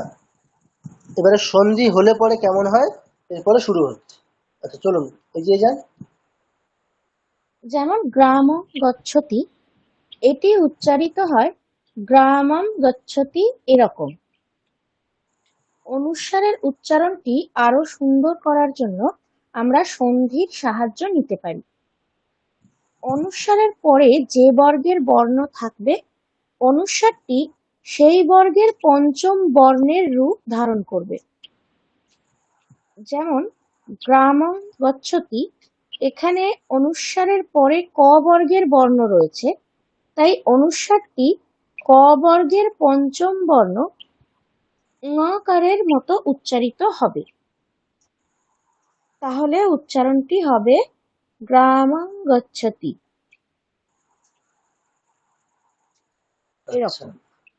তাহলে এই বিষয়টি স্পষ্ট হলো যে সন্ধি ছাড়া অনুস্বারের উচ্চারণ ম, আর সন্ধি হলে পরে কেমন হবে, এই রকম একটা একটা মানে সন্ধির ক্ষেত্রে ফার্স্ট কন্ডিশন কি, যে অনুস্বারের পরে আমাদের যে 5টা বর্গ আছে, তাহলে 5টা বর্গ মানে টোটাল কতগুলো বর্ণ, 25টা। এক একটি বর্গে 5টি করে বর্ণ, তাহলে মোট 25টা বর্ণ। তাহলে 5টি বর্গের মোট বর্ণ সংখ্যা 25টা। এই 25টা বর্ণের মধ্যে যে বর্ণই থাকবে অনুস্বারের পরে যে বর্গের বর্ণ থাকবে, অনুস্বারটি সেই বর্গের পঞ্চম বর্ণ। তাহলে যদি খেয়াল করে দেখি আমরা, তাহলে কি হবে, অনুস্বারের পরে যদি ক বর্গের কোনো বর্ণ থাকে, তাহলে অনুস্বারটা সন্ধি হলে কি হবে, ক খ গ ঘ ঙ। যদি চ বর্গের কোনো বর্ণ থাকে তাহলে ঞ। ট বর্গের কোনো বর্ণ থাকলে দন্তীয় ন। ট বর্গের কোনো বর্ণ থাকলে মূর্ধন্য নকার। প বর্গের কোনো বর্ণ থাকলে ম। বিষয়টা স্পষ্ট হয়েছে? আচ্ছা, এবার যদি আমরা এক্সাম্পল দেখি। আচ্ছা, এক্সাম্পল আমরা দেখছি। আচ্ছা, আরেকটু এগিয়ে যান, আর একটা সন্ধির অংশ আছে। তাহলে ফার্স্ট কন্ডিশন হচ্ছে অনুস্বারের পরে 5টি বর্গের যে কোনো বর্ণ থাকলে অনুস্বারের এরকম একটা চেঞ্জ হয়, সন্ধি হলে চেঞ্জ হয়। এটা একটা ফার্স্ট কন্ডিশন দেখলাম। সেকেন্ড একটা কন্ডিশন, অর্থাৎ অনুস্বারের পরে আরো অন্যান্য কিছু বর্ণ থাকলে অনুস্বার চেঞ্জ হয়। যেমন দেখুন পরের অংশটা পড়ুন। অনুস্বারের পরে যদি য়, ল, ব এই বর্ণগুলি থাকে তাহলে অনুস্বারটি অনুনাসিক ইয়কার প্রভৃতির রূপ ধারণ করে। যেমন গৃহং ইয়াতি, এখানে গৃহং কেমন হবে স্যার উচ্চারণটা? আচ্ছা, উচ্চারণটা আমি বলছি। আচ্ছা, এর আগে একটু খেয়াল করতে হবে। আচ্ছা, আমরা দেখুন প্রত্যেকে একটা জিনিস জানি, মানে আমাদের একটা সাধারণ ধারণা কি আছে যে অনুনাসিক বর্ণ কোনগুলো? প্রত্যেকটি বর্ণের পঞ্চম বর্ণ, তাই তো? প্রত্যেকটি বর্গের পঞ্চম বর্ণগুলি অনুনাসিক বর্ণ, অর্থাৎ নাসিকার সাহায্য নিয়ে উচ্চারিত হয় যে বর্ণ, সেগুলোকে আমরা অনুনাসিক বর্ণ বলি, তাই তো? খুব মানে স্পষ্ট একেবারে। নাসিকার সাহায্য লাগলে পরেই যে বর্ণ উচ্চারিত হয় সেই বর্ণ হচ্ছে অনুনাসিক বর্ণ। তো আমাদের একটা সাধারণ ধারণা কি আছে যে প্রত্যেকটি বর্ণের পঞ্চম বর্ণ অর্থাৎ ঙ, ঞ, ণ, ন, ম এই বর্ণগুলি অনুনাসিক বর্ণ। আর অনুস্বার এটিও অনুনাসিক বর্ণ। আমরা এতদিন তাই জানতাম যে এই বর্ণগুলি উচ্চারণ করতে নাসিকার সাহায্য লাগে। এখন আমরা নতুন ভাবে কি জানছি যে অন্তস্থ বর্ণ যেগুলি আছে য়, ল, ব, অন্তস্থ বর্ণ যতগুলি রয়েছে তার মধ্যে এই 3টি অন্তস্থ বর্ণ কি য়, ল, ব, এই 3টি বর্ণেরও 2টি করে ভার্সন আছে। একটা হচ্ছে অনুনাসিক না, আর একটা অনুনাসিক। এটা আমরা নতুন জানছি আজকে, তাই তো? অর্থাৎ য়, ল, ব এই 3টি বর্ণেরও 2টি করে ভাগ হয়। একটা হচ্ছে অনুনাসিক ইয়কার, অনুনাসিক ইয়কার মানে নাসিকার সাহায্য ছাড়াই উচ্চারিত হওয়া ইয়কার, নাসিকার সাহায্য নিয়ে উচ্চারিত হওয়া ইয়কার। একই রকম ভাবে নাসিকার সাহায্য ছাড়াই উচ্চারিত হওয়া লকার, নাসিকার সাহায্য নিয়েই উচ্চারিত হওয়া লকার। একই রকমই ব, অন্তস্থ ব, নাসিকার সাহায্য ছাড়াই উচ্চারিত অন্তস্থ বকার, নাসিকার সাহায্য নিয়ে উচ্চারিত হওয়া অন্তস্থ বকার। তাহলে য়, ল, ব এই 3টি বর্ণের 2টি করে ভার্সন হয়, এটা আমরা আজকে জানছি। খুব স্পষ্ট। এখন অনুস্বারের পরে যদি, তাহলে আমরা জানতে পারলাম কি যে এই 3টি বর্ণ দুরকম হতে পারে, অনুনাসিক হওয়া আর অনুনাসিক না হওয়া। তাহলে অনুস্বারের পরে যদি এই 3টি বর্ণের কোনো একটি থাকে তাহলে অনুস্বারটি কি হয়ে যাবে? পরবর্তী যে বর্ণ থাকবে অর্থাৎ য়, ল, ব এই 3টির যেটা থাকবে তার অনুস্বারটি সেটার অনুনাসিক ভার্সনে কনভার্ট হয়ে যাবে। অর্থাৎ পরে যদি ধরুন ইয়কার আছে তাহলে পূর্বের যে অনুস্বার সেটি কি হয়ে যাবে? অনুনাসিক ইয়কার। পরে যদি ল থাকে তাহলে অনুস্বারটি অনুনাসিক লকারে কনভার্ট হয়ে যাবে। পরে যদি ওয়া থাকে তাহলে অনুস্বারটি অনুনাসিক ওয়াকারে কনভার্ট হয়ে যাবে। এখন আপনাদের প্রশ্ন হবে যে স্যার আমরা কিভাবে অনুনাসিক য়, ব, ল তো প্রথমবার শুনছি, তাহলে এটার উচ্চারণ আমরা কিভাবে করব, তাই না? হ্যাঁ স্যার। এটার একটা খুব সিম্পল উত্তর। অনুনাসিক মানে কি? নাসিকার সাহায্য নিয়ে উচ্চারণ করতে হবে। এখন য়, ব, ল আমরা কোন রকম নাসিকার সাহায্য নিচ্ছি না। এবার যদি এই একই য়, ব, ল কে নাসিকার সাহায্য নিয়ে অর্থাৎ একটু নাকে নাকে উচ্চারণ করি, সেটাই হবে অনুনাসিক য়, ব, ল। তাহলে এমনি য় কেমন হচ্ছে? য়, আর একটু নাকের সাহায্য নিয়ে করলে ঞ। ল কেমন হচ্ছে ল, আর নাকের সাহায্য নিয়ে করলে ল। একই রকম ভাবে ও, নাকের সাহায্য ছাড়া করলে ও, আর নাকের সাহায্য নিয়ে করলে ও। আচ্ছা জাস্ট একটু নাকটা চেপে, মানে আমরা নাকে একটা নাসিকাতে একটা প্রেশার পড়ছে, ওই বর্ণ উচ্চারণ করতে গিয়ে আমি নাসিকার সাহায্য নিচ্ছেন মানে কি, নাসিকাতে একটা প্রেশার দিচ্ছেন, নাকে নাকে উচ্চারণটা করছেন, জাস্ট এতটুকু। তাহলে অনুনাসিক ইয় ল বয়ের উচ্চারণ কেমন হবে স্পষ্ট হয়েছে আশা করি।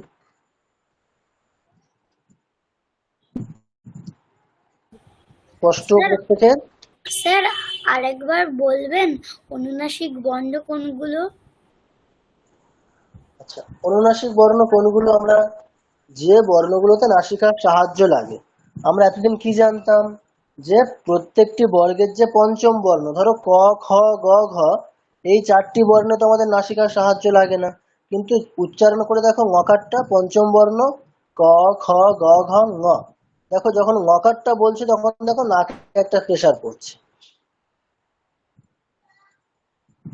তাই না দীপ্ত? নয়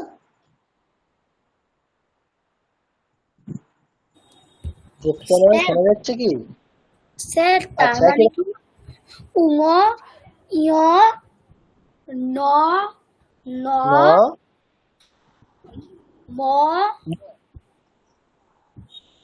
প্রত্যেকটি বর্গের পঞ্চম বর্ণ, তাহলে কি ঙ ঞ ন ন আর ম, এই পাঁচটি বর্ণ হচ্ছে অনুনাসিক বর্ণ।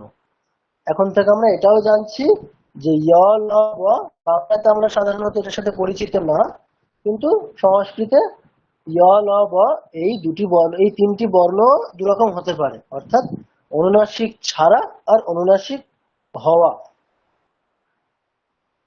তাহলে অনুনাসিক মানে কি, যখন অনুনাসিক ইয় ল ব উচ্চারণ করব তার মানে একটু নাসিকার সাহায্য নেব, অর্থাৎ নাসিকাতে একটা প্রেসার দেব, অর্থাৎ ঞ ল ব একটু নাকে নাকে শোনাবে।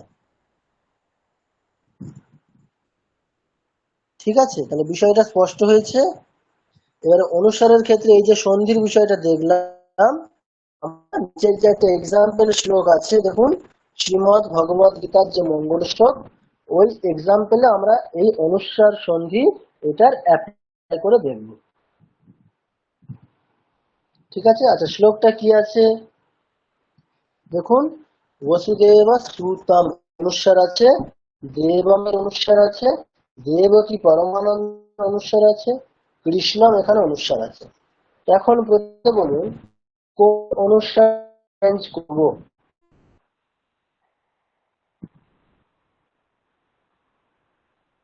স্যার কোন শ্লোক বসু বললেন? সুতং এর দেখো নিচে অনুসারটা একটা চেঞ্জ হবে। প্রথমেরটা চেঞ্জ হবে স্যার, বসুদেব প্রথমে কি হবে? বসুদেব সুতন দেবং। তাহলে প্রথমে দন্তন্য হবে। আচ্ছা, দেবঙের যে অনুসার সেটা কিন্তু চেঞ্জ হবে না, তাই তো? পরে ক আছে, কিন্তু ক থাকলে ক খ গ ঘ হওয়ার কথা, কিন্তু হবে না। কেন হবে না? কেন হবে না? কেন? প্রথম পাঁচটার মধ্যে পড়ছে না। কথার মধ্যে পড়ছে না, অর্থাৎ অনুসার এবং ক দুটোর সাথে দুটোর কোনো অ্যাটাচমেন্ট নেই, ডিটাচমেন্ট রয়েছে। আচ্ছা ঠিক একই রকম ভাবে দেবকী পরমানন্দম, ওখানে অনুসারটা পরে কৃষ্ণের ক আছে, ওখানে কিন্তু অনুসার চেঞ্জ হবে না, তাই তো?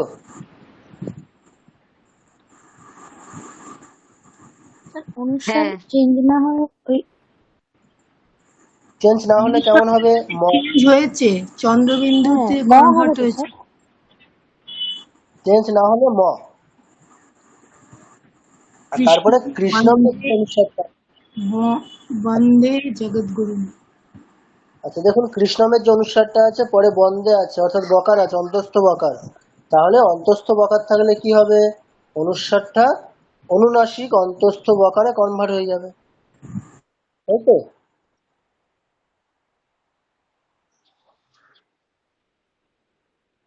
ঠিক তো? হ্যাঁ স্যার। হ্যাঁ স্যার।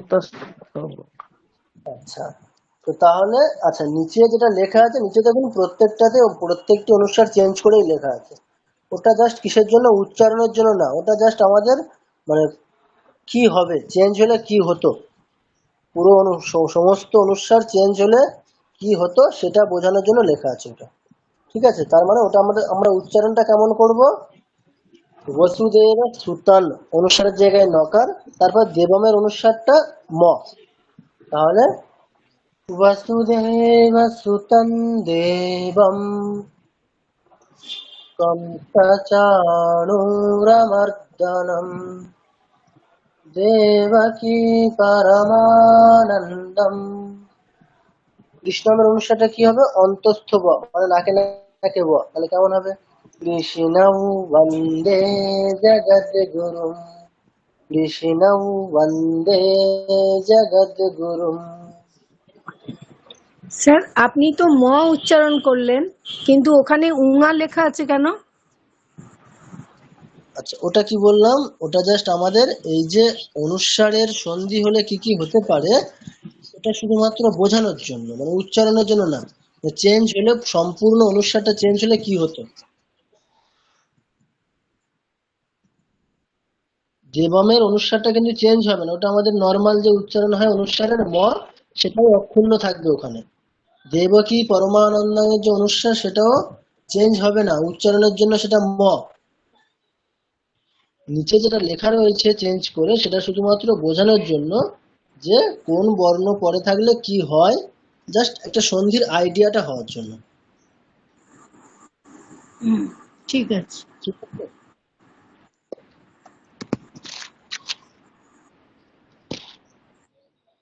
আচ্ছা, স্যার তাহলে অনুস্বরের পরে ক থাকলেই ওখানে ম লিখবো? না, ক থাকলে ম লিখবেন না। কি বললাম? সন্ধি কোথায় হচ্ছে আর কোথায় হচ্ছে না। তাহলে অনুস্বারের পরে ক থাকলেই ম, মানে ম হবে এরকম কিছু নেই। অনুস্বারের পরে ক থাকলে সন্ধি হলে কি হওয়ার কথা ছিল? ক খ গ ঘ ঙ। আর সন্ধি না হলে অনুস্বার ইজ ইকুয়াল টু ম, সর্বদাই ওটা। সন্ধি যখন হচ্ছে না তখন অনুস্বার কনস্ট্যান্ট ময় উচ্চারিত হবে, আর সন্ধি হলে যে মানে যেরকম চেঞ্জ হবে সেরকম উচ্চারণ হবে। হ্যাঁ স্যার, বুঝতে পেরেছি। ঠিক আছে, তাহলে তাহলে বিষয়টা স্পষ্ট হয়েছে প্রত্যেকের। মানে অনুস্বার এবং বিসর্গ এই দুটি বর্ণের উচ্চারণ কেমন হয় প্রত্যেকের স্পষ্ট হয়েছে, ধারণা স্পষ্ট হয়েছে প্রত্যেকের। Yes, sir. দেখুন, আমাদের উচ্চারণের ক্ষেত্রে বেশিরভাগ, মানে আমরা যত সংস্কৃত জগতে যত স্তোত্র বলুন আর যত শ্লোক আছে, আমরা এই আইটেমগুলোই পাবো। কি মানে আমাদের উচ্চারণের ক্ষেত্রে মেইন যে পয়েন্ট, সেগুলো হচ্ছে এই হ্রস্ব দীর্ঘের পুরোপুরি একটা ব্যালেন্স আনা। নেক্সট, ওই বিসর্গ বেশিরভাগ ক্ষেত্রে আসবে, অর্থাৎ কোন বিসর্গটা কেমন উচ্চারণ হবে, সন্ধি হবে কিনা, সন্ধি না হলে, ব্যাস এতটুকুই। অনুস্বারও বেশিরভাগ ক্ষেত্রে আসে, তাহলে অনুস্বারের উচ্চারণটা কেমন করব, এই জিনিসগুলো খেয়াল করতে হবে। আচ্ছা দেখুন তো, হ্রস্ব দীর্ঘের যে শ্লোকগুলো আছে, উদাহরণ শ্লোক, ওখানে নাম্বার 3 বলে যেটা আছে, আসলে নাম্বারিং একটু ভুল আছে, কিন্তু এখানে ভুল নাম্বারিং এ যেটা নাম্বার 3 আছে, ওই শ্লোকে দেখুন কি হবে, বিসর্গের পরে সুরা দন্তেশ আছে, তাহলে বিসর্গটা চেঞ্জ হবে, তাই তো? বিসর্গটা চেঞ্জ হয়ে কি হয়ে যাবে? দন্তেশ। তাহলে লোকাধ্যক্ষ সুরাধ্যক্ষ। আচ্ছা, তারপরে বিসর্গ আছে ধর্মাধ্যক্ষ, পরে ক্রি ক আছে, তাহলে কি হবে? বিসর্গের পরে ক থাকলে অর্ধেক খ, ধর্মাধ্যক্ষ কৃতা কৃতঃ। দেখুন, যখন আমরা একটা শ্লোক উচ্চারণ করছি, এই সমস্ত বিষয় মাথায় রাখতে হবে। চেঞ্জ হবে কিনা, চেঞ্জ হলে কি হবে।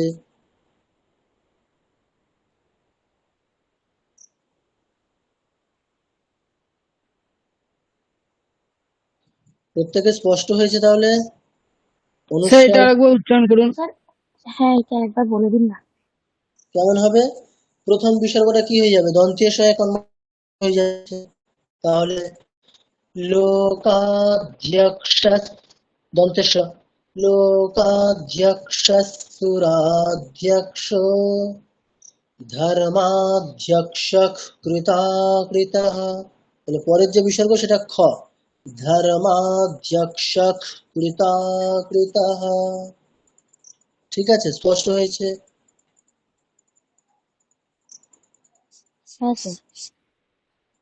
আচ্ছা, এবারে প্রত্যেকে গুরুস্তত্ত্বটা প্রত্যেকে স্ক্রিনে খুলুন।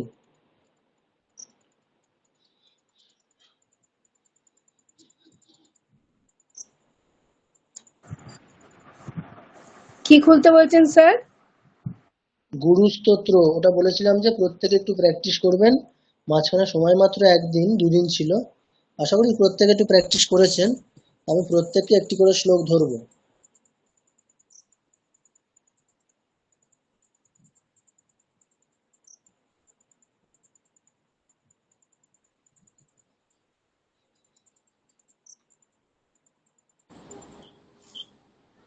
আচ্ছা, প্রথমে সৌভিক বাবু প্রথম শ্লোকটা বলুন। হ্যাঁ স্যার বলছি।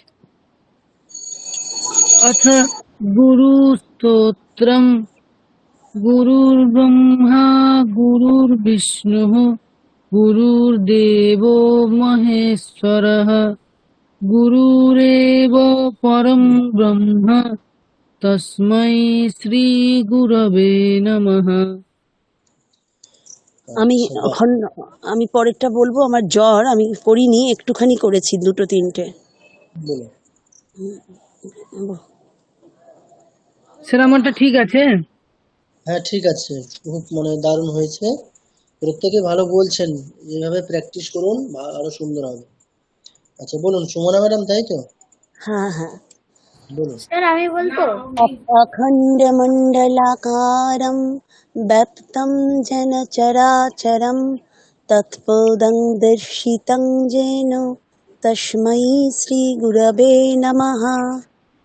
আচ্ছা, আজকে এই ক্লাসে হলো আমাদের, বিগত ক্লাসেও বলা হয়েছে, অনুস্বার ইজ ইকুয়াল টু উচ্চারণের জন্য ম। তাহলে একবার বলে দিন। তাহলে যতগুলো অনুস্বার আছে সব জায়গাতে কি বলবেন? ম। আর এখন সন্ধি যদি নাও করেন তাহলে কি বলবেন? ম, অন্তত ম বলতে হবে। একবার বাংলার যেমন, মধ্যে একবার আমি করিনি তো, একটা ক্লাস করিনি, বলে একবার বলে দিন আমাকে। প্রত্যেকটি অনুস্বার আপাতত ম বলছি, তৎপদ ওখানে দ আছে বলে, ওখানে দ থাকার জন্য অনুস্বারটা দন্তীয় নয় কনভার্ট হয়ে যাওয়ার কথা। এখন আপাতত ওটা না করলে দরকার নেই প্রথম দিন। প্রত্যেকটা অনুস্বার ম বলুন। আর এরকম যে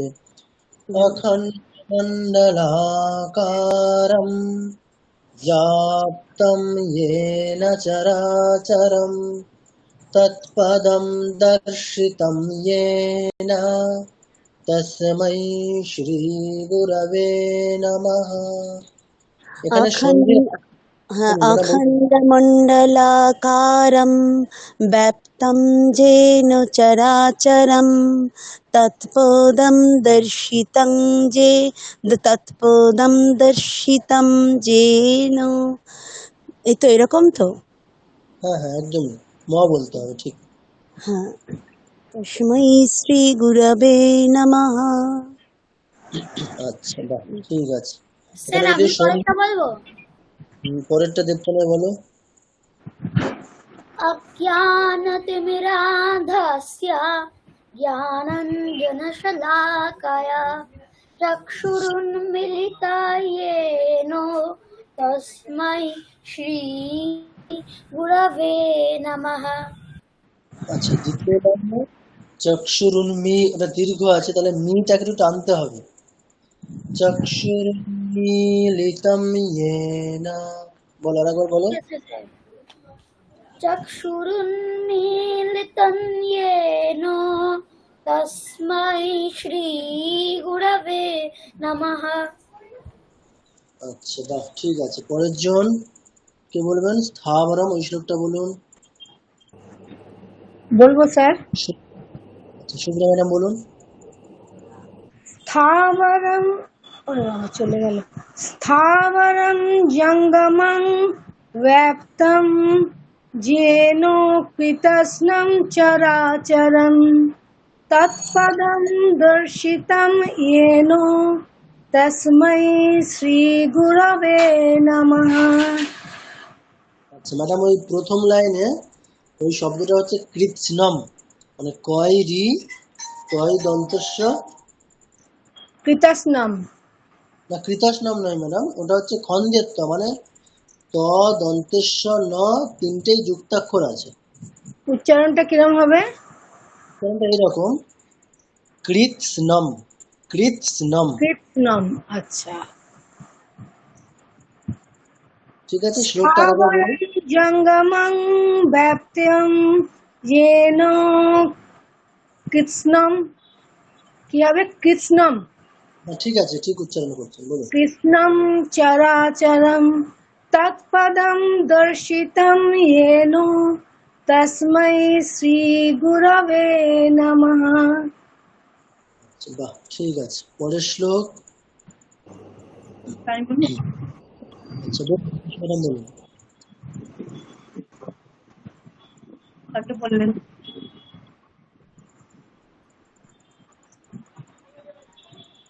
আচ্ছা, কে বলবেন? স্যার আমি বলছি। আচ্ছা আচ্ছা, বলুন ম্যাডাম। চিদ্রূপেণ পরিব্যাপ্তম তৈলোক্যং সচরাচরম তৎপদম দর্শিতম येन তস্मै শ্রী গুরবে নমঃ।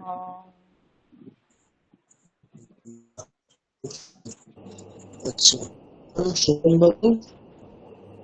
স্যার বলবো আমি? সঞ্জীব বাবু বলুন। सर्वभूतिरत्न समुद्भासितमूर्तये वेदान्तां पूजसूर्याय तस्मै श्रीगुरवे नमः। আচ্ছা, বাহ, খুব সুন্দর। পরের জন। স্যার একটা প্রশ্ন আছে, এই যে সর্বশ্রুতি শিররত্ন সমুদ্ভাসিত মূর্তয়ে একসঙ্গে লেখা আছে, এর মাঝখানে উচ্চারণে কোনো শ্বাস নেওয়া যাবে না, একবারে বলতে হবে? না, একবার না, আমরা শ্বাস নিচ্ছি তো, আমরা শিরোরত্ন মানে ও, অষ্টম মানে gap দিয়ে সর্বশ্রুতি রত্ন একসাথে স্যার লেখা এরকম থাকলেও। হ্যাঁ বলুন। স্যার এরকম একটা পুরো শ্লোক থাকলে ওটাকে আমরা গুণে 8 করে তারপরে ভাগ করে মন্ত্রটা পড়বো তো? গুণে 8 করে করবেন, অথবা দেখবেন আপনারা যদি খেয়াল করে দেখেন, আমরা অনুষ্ঠুপ ছন্দের শ্লোকগুলো একটা পার্টিকুলার সুরে পড়ছি।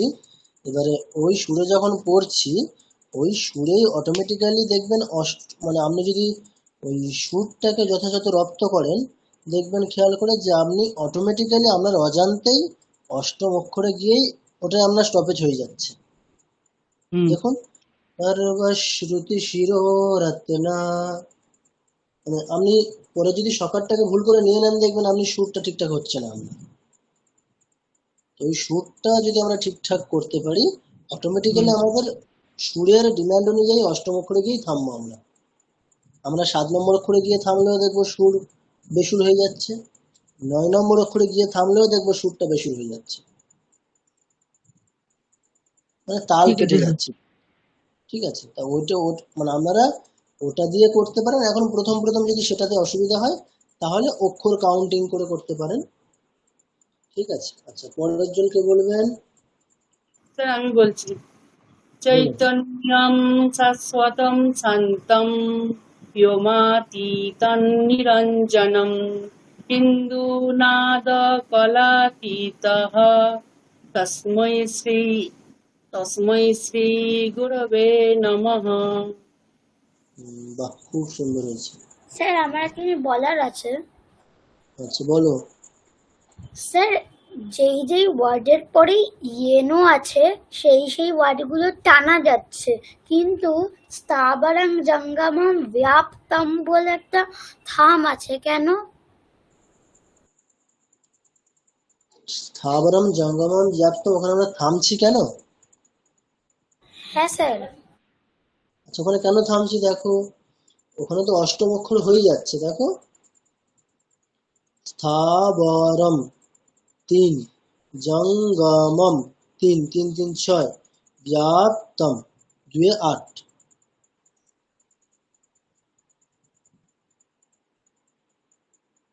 ঠিক আছে, এখন এই টেকনিক্যালি থামাটা কোথায় হচ্ছে, কেন হচ্ছে, মানে এটা এখন আমাদের মানে এতটা মানে সূক্ষ্মভাবে ভাবার প্রয়োজন নেই। এই যেমন সুরে আমরা গীতা মানে ওই অনুষ্ঠুপ ছন্দের শ্লোক পড়া অভ্যাস করছি, এই সুরেই পড়াটাকে মেনটেন করলেই হবে এখন। তাহলে আমাদের এই থামা টামা নিয়ে আর কোনো পরবর্তীকালে সংশয় হবে না। কারণ এই সুরে যদি আমরা ভালো করে শ্লোকগুলো পড়ে পড়ে আমরা নিজেদেরকে একেবারে অভ্যাস করিয়ে নিতে পারি, তো পরবর্তীকালে অনুষ্ঠুপ ছন্দের যে কোনো শ্লোকই দেওয়া হোক নতুন শ্লোক, ওই সুরে পড়তে গেলে অটোমেটিক্যালি দেখবেন আপনি ঠিকঠাক জায়গায় থামছেন, কোনো অসুবিধা হবে না। আচ্ছা, এর পরের জন কে বলবেন? ঠিক আছে, আমি বলছি স্যার। হ্যাঁ বলুন। স্যার আমি বলছি। আচ্ছা, একজন বলুন। জ্ঞানশক্তি সমারূঢ়ঃ তত্ত্বমালা বিভূষিতঃ ভুক্তি মুক্তি প্রদাতা চ তস্मै শ্রী গুরবে নমঃ। আচ্ছা, বাহ, খুব সুন্দর। আচ্ছা, ম্যাডাম বলুন এবারে, যেহেতু পঙ্কজ বাবু বললেন, ম্যাডাম বলুন পরের শ্লোকটা। অনেক জন্ম সম্প্রাপ্ত কর্মেন্ধন বিদাহিনে আত্মজ্ঞানাগ্নিদানেন তস্मै শ্রী গুরবে নমঃ। বাহ, প্রত্যেকেই ভালো করছেন, বেশ। আচ্ছা, এরপরে স্যার আমি সঞ্চয়িতা। বলবো আচ্ছা, কে স্যার? সুমন ব্যানার্জি স্যার, বলবো? বলুন। শোষণম ভবসিন্ধোশ্চ প্রাপনম সারসম্পদঃ যস্য পাদোকং সম্যক তস্मै শ্রী গুরবে নমঃ। আচ্ছা, ইয়কারের উচ্চারণটা আরো স্পষ্ট করতে হবে, যস্য নয়, বাংলার মতো কি হবে, ইয়াস্য, ইয়াস্য, ইয়াস্য। Yes, ঠিক। ঠিক স্যার। আচ্ছা, নেক্সট সঞ্চয়িতা ম্যাডাম বলুন। আচ্ছা, ন গুরুরধিকং তত্ত্বং ন গুরুরধিকং তপঃ তত্ত্বজ্ঞানাৎ পরং নাস্তি তস্मै শ্রী গুরবে নমঃ। বাহ, খুব সুন্দর। আচ্ছা, এরপর বলেননি এরকম আমি কেউ বলবো আছেন? স্যার? আমি হ্যাঁ বলি? ম্যাডাম বলুন, বলুন, বলুন। মন্নাথ अथ श्रीगुरुस्तोत्रम् मन्नाथ श्रीजगन्नाथ मद्गुरु श्रीजगद्गुरुः मदात्मा सर्वभूतात्मा तस्मै श्रीगुरवे नमः। আচ্ছা, বাহ। নেক্সট বলেননি এরকম কেউ? যদি কেউ না বলে থাকেন, বলেননি এরকম কেউ তাহলে নেই, সবাই বলেছেন। স্যার আমি বলি। আচ্ছা, বলুন বলুন, পরের শ্লোকটা বলুন।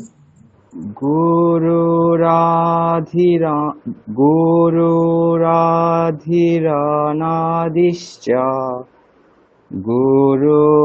গুরুঃ পরম দৈবতম গুরু পরত্যম নাস্তি তস্मै শ্রী গুরুবে নমঃ। আচ্ছা, ঠিক আছে। আচ্ছা, এখানে কিছু চেঞ্জিং হবে, তাই তো? দেখুন, মানে কলে বিসর্গের উপর আসছে, তাই জন্য আজকে যেগুলো আমরা শিখলাম, আমি যখন ভয়েস মেসেজ মানে ভয়েস রেকর্ডিং পাঠিয়েছিলাম এই শ্লোকটার, বা গত ক্লাসে যখন পড়ছিলাম, তখন আপনাদের অনেক জিজ্ঞাসা ছিল যে কি চেঞ্জ হচ্ছে, কেন হচ্ছে। আজকে সবকিছুর উত্তর পেয়ে গেছে। এই বিসর্গের পরে প থাকার জন্য বিসর্গটা ওই ফয়ের মতো উচ্চারণ করা হচ্ছে ওখানে, তাই তো? তাহলে গুরু পরমদৈবতম গুরুঃ পরতরং নাস্তি। ঠিক আছে? তাহলে এই সন্ধি যেগুলো যেগুলো হওয়ার কথা, সেই সন্ধিগুলো করে যদি আমরা উচ্চারণ করি, আমাদের উচ্চারণ মানে আরো শ্রুতি মধুর হবে, মানে শুনতে প্রচন্ড ভালো লাগবে। দেখবেন নিজেরা যখন বলবেন একেবারে একটা ক্ল্যারিটি পাবেন, যে বলতেও খুব সুন্দর লাগবে। ঠিক আছে? তো এই এত কিছু টেকনিক্যাল জিনিস সবসময় মাথায় রেখেই আমাদের প্রত্যেকটি শ্লোক উচ্চারণ করতে হবে। ঠিক আছে স্যার। আচ্ছা, আর কেউ বলেননি এমন? প্রত্যেকে বলেছেন? আচ্ছা, ঠিক আছে। আচ্ছা, এরপরে আপনাদের যেটা কাজ থাকবে, আজকে যেমন আমরা কি দেখলাম, অনুস্বার, জিহ্বামূলীয়, উপধ্মানীয়, তিনটি সকারের উচ্চারণ, মানে বিসর্গের পরে তিনটি সকার থাকলে কেমন উচ্চারণ হয় ইত্যাদি যে থিওরিগুলো দেখলাম, সেইগুলোর এক্সাম্পল শ্লোক আমাদের সবগুলোই আছে। প্রত্যেকটি পয়েন্ট মানে যা আছে আমাদের সবগুলোরই এক্সাম্পল শ্লোক আছে। তো আমি এক্সাম্পল শ্লোকগুলো আমি আপনাদেরকে ভয়েস রেকর্ডিং পাঠাবো। প্রত্যেকে এক্সাম্পল শ্লোকগুলো ভালো করে শুনবেন। থিওরি যা হয়েছে স্টাডি মেটেরিয়াল 2 থেকে ভালো করে সেগুলো পড়ে নিজেরা পড়বেন বাড়িতে। ঠিক আছে? সব কিছু মিলিয়ে শ্লোকগুলো ভালো করে শুনে ওগুলো বারবার আপনারা রিভিশন দেবেন। আমি মঙ্গলবার আপনাদেরকে জানিয়ে দেব যে কোন কোন পার্টিকুলার শ্লোকগুলো ভয়েস রেকর্ডিং আপনাদের পাঠাতে হবে। অর্থাৎ হোম টাস্ক হিসেবে আপনারা যে শ্লোকগুলো পাঠাবেন পার্টিকুলার, সেগুলো আমি মঙ্গলবার আপনাদেরকে জানাবো। তার আগে যত এক্সাম্পল শ্লোক আছে আমাদের, প্রত্যেকটি মানে এক্সাম্পল শ্লোক আমি রেকর্ডিং পাঠাবো, শুনে শুনে প্রত্যেকে অভ্যাস করতে থাকুন। হোম টাস্কের জন্য যা দেওয়ার সেটা আমি মঙ্গলবার সকালে জানাবো। স্যার, দ্বন্দ্বাতীতংটা উচ্চারণ আপনি কি দ্বন্দ্বাতীতং নাকি এটা বলেছেন, এটা বুঝতে পারিনি ঠিক। দুয়া, যেহেতু দকার আছে তাহলে বয়ের উচ্চারণটা কেমন? উয়া। দয়ের সাথে থাকলে কেমন হবে? দ উয়া দুয়া, দ উয়া দুয়া। কিরকম হবে? দুয়ান দুয়া, আকার আছে মানে দুয়ান দুয়া, দুয়া। তাহলে এটা হবে দ্বান ঠিক আছে? দ্বাতীত। দ্বন্দ্বাতীতম।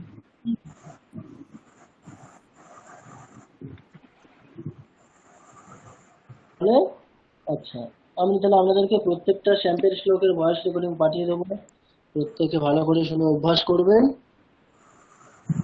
ঠিক আছে? আচ্ছা, আমার মাস্টার ঠিকই আছে। স্যার, একটা কথা আছে, বলুন। বলবো? হ্যাঁ বলুন ম্যাডাম, বলুন। হ্যাঁ, বলছি ওই যে গুরো পরং তরং হবে ওখানে, তারপরে নাস্তি ন আছে, ওটা অনুস্বরেরই উচ্চারণ হবে, ম হবে না তো? ওটা ন দন্তীয় ন হবে, তাই তো? তাহলে পরতরণ নাস্তি, তখন অনুস্বরটা দন্তের নয় উচ্চারণ হয়ে যাবে, দন্তের উচ্চারণ হবে। পরতরণ তরণ নাস্তি এরকম হবে। হ্যাঁ, একদমই। এবারে দেখবেন ভয়েস রেকর্ডিং সব জায়গাতে এরকম নেই। আমি করে দিই, যেহেতু ফিউশন হবে বা এরকম প্রথম কষ্ট বুঝতে লাগে, তাই জন্য ওখানে প্রত্যেকটা দেখবেন প্রায় মকার বলেই উচ্চারণ করা আছে। ঠিক আছে স্যার, বলছি যে আমার একটা হোম টাস্ক পুরনো পাঠানো বাকি আছে, ওটা কি সামনের মঙ্গলবারে একসাথে পাঠিয়ে দেবো? হ্যাঁ হ্যাঁ, অবশ্যই পাঠিয়ে দেবেন। আচ্ছা, ঠিক আছে। তো তাহলে স্যার আমি একটা কথা বলছিলাম। হ্যাঁ বলুন ম্যাডাম, বলুন। সৌভিক স্যার। হ্যাঁ বলুন বলুন। বলছি স্যার, আমাদের যে প্রণাম মন্ত্রগুলো আছে বইয়ে, হ্যাঁ, যেমন কৃষ্ণায় বাসুদেবায় ওই মন্ত্রটা, ওটাও গুণে স্যার দেখেছি ওখানেও স্যার 8টা করে হচ্ছে, মানে 16টা করে। তো ওটা অনুষ্টুপ ছন্দে পাঠ করব? সব সময় ওগুলো তো স্যার হত্র মাত্রা এগুলো সব লক্ষ্য রেখে ওরকম ভাবে পাঠ করতে হবে প্রণাম মন্ত্রগুলো। উচ্চারণ যেমন শুনতে পাচ্ছি না কিছু। একদম যা শিখছি আমরা সেগুলো অ্যাপ্লাই করতে হবে। হ্যাঁ স্যার। ঠিক আছে স্যার, আরেকবার বলুন, কেটে গেল কথাটা। বলছি আমরা যেগুলো এই থিওরি যেগুলো শিখছি সেগুলোকে আমাদের ওই শ্লোকে অ্যাপ্লাই করতে হবে। আচ্ছা স্যার, মানে আমি প্রণাম মন্ত্র বলছিলাম তো, সেই জন্যই বললাম কথা। হ্যাঁ হ্যাঁ, না সবকিছু যে কোনো ক্ষেত্রে প্রণাম আচ্ছা মন্ত্র আচ্ছা বা যাই হোক, এগুলো তো আসলে না, আমাদের উচ্চারণটা কি গ্রামাটিক্যালি কারেক্ট হওয়া উচিত। হুম। তাহলে স্যার যেগুলো প্রণাম মন্ত্র বা ধ্যান মন্ত্র বলি, ওখানে যা যা আছে সব সংস্কৃত হিসাবে এরকমই হবে। একদম।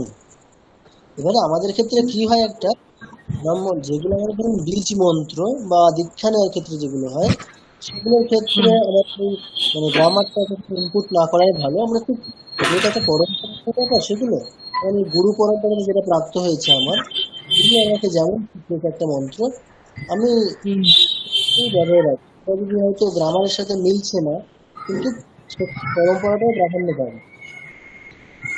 হ্যাঁ স্যার, আমি সেই জন্য জিজ্ঞাসা করলাম, মানে বীজ মন্ত্র বাদে যেগুলো ধ্যান মন্ত্রে যেসব মন্ত্র পাঠ করে পুজো করি সেগুলো সব এরকমই হবে। বীজ মন্ত্রের ক্ষেত্রে বা আমাদের মানে দীক্ষা মন্ত্র যেগুলো হয় সেগুলোর ক্ষেত্রে কি গুরুর থেকে যেমন পেয়েছি তেমন হ্যাঁ হ্যাঁ অ্যাপ্লাই করা যায় না, মানে ওগুলো করা উচিত না। কারণ ওগুলোর ক্ষেত্রে হচ্ছে পরম্পরাটাই ওটাই গ্রামার, পরম্পরাটাই গ্রামার। ওখানে হচ্ছে আমাদের মানে শাস্ত্রীয় যে গ্রামার সেটার ওখানে অ্যাপ্লাই না করাই ভালো, ওখানে পরম্পরাটা প্রাধান্য পাবে। ঠিক আছে স্যার, ধন্যবাদ। ঠিক আছে তাহলে আমি স্যার, আমার স্যার অসুবিধা হলে আপনাকে স্যার হ্যাঁ হ্যাঁ অবশ্যই, কোনো অসুবিধা নেই। আচ্ছা, যেটা আরেকটা কথা জানানোর ছিল, এই মাসটা যেহেতু আমরা জুন মাসটা একটু মানে আমাদের ছুটি আছে তো পুরো, তা বেলুড়ে আমি থাকছি না, ওখানে থাকলে নেটওয়ার্কের কোনো সমস্যাটা হয় না।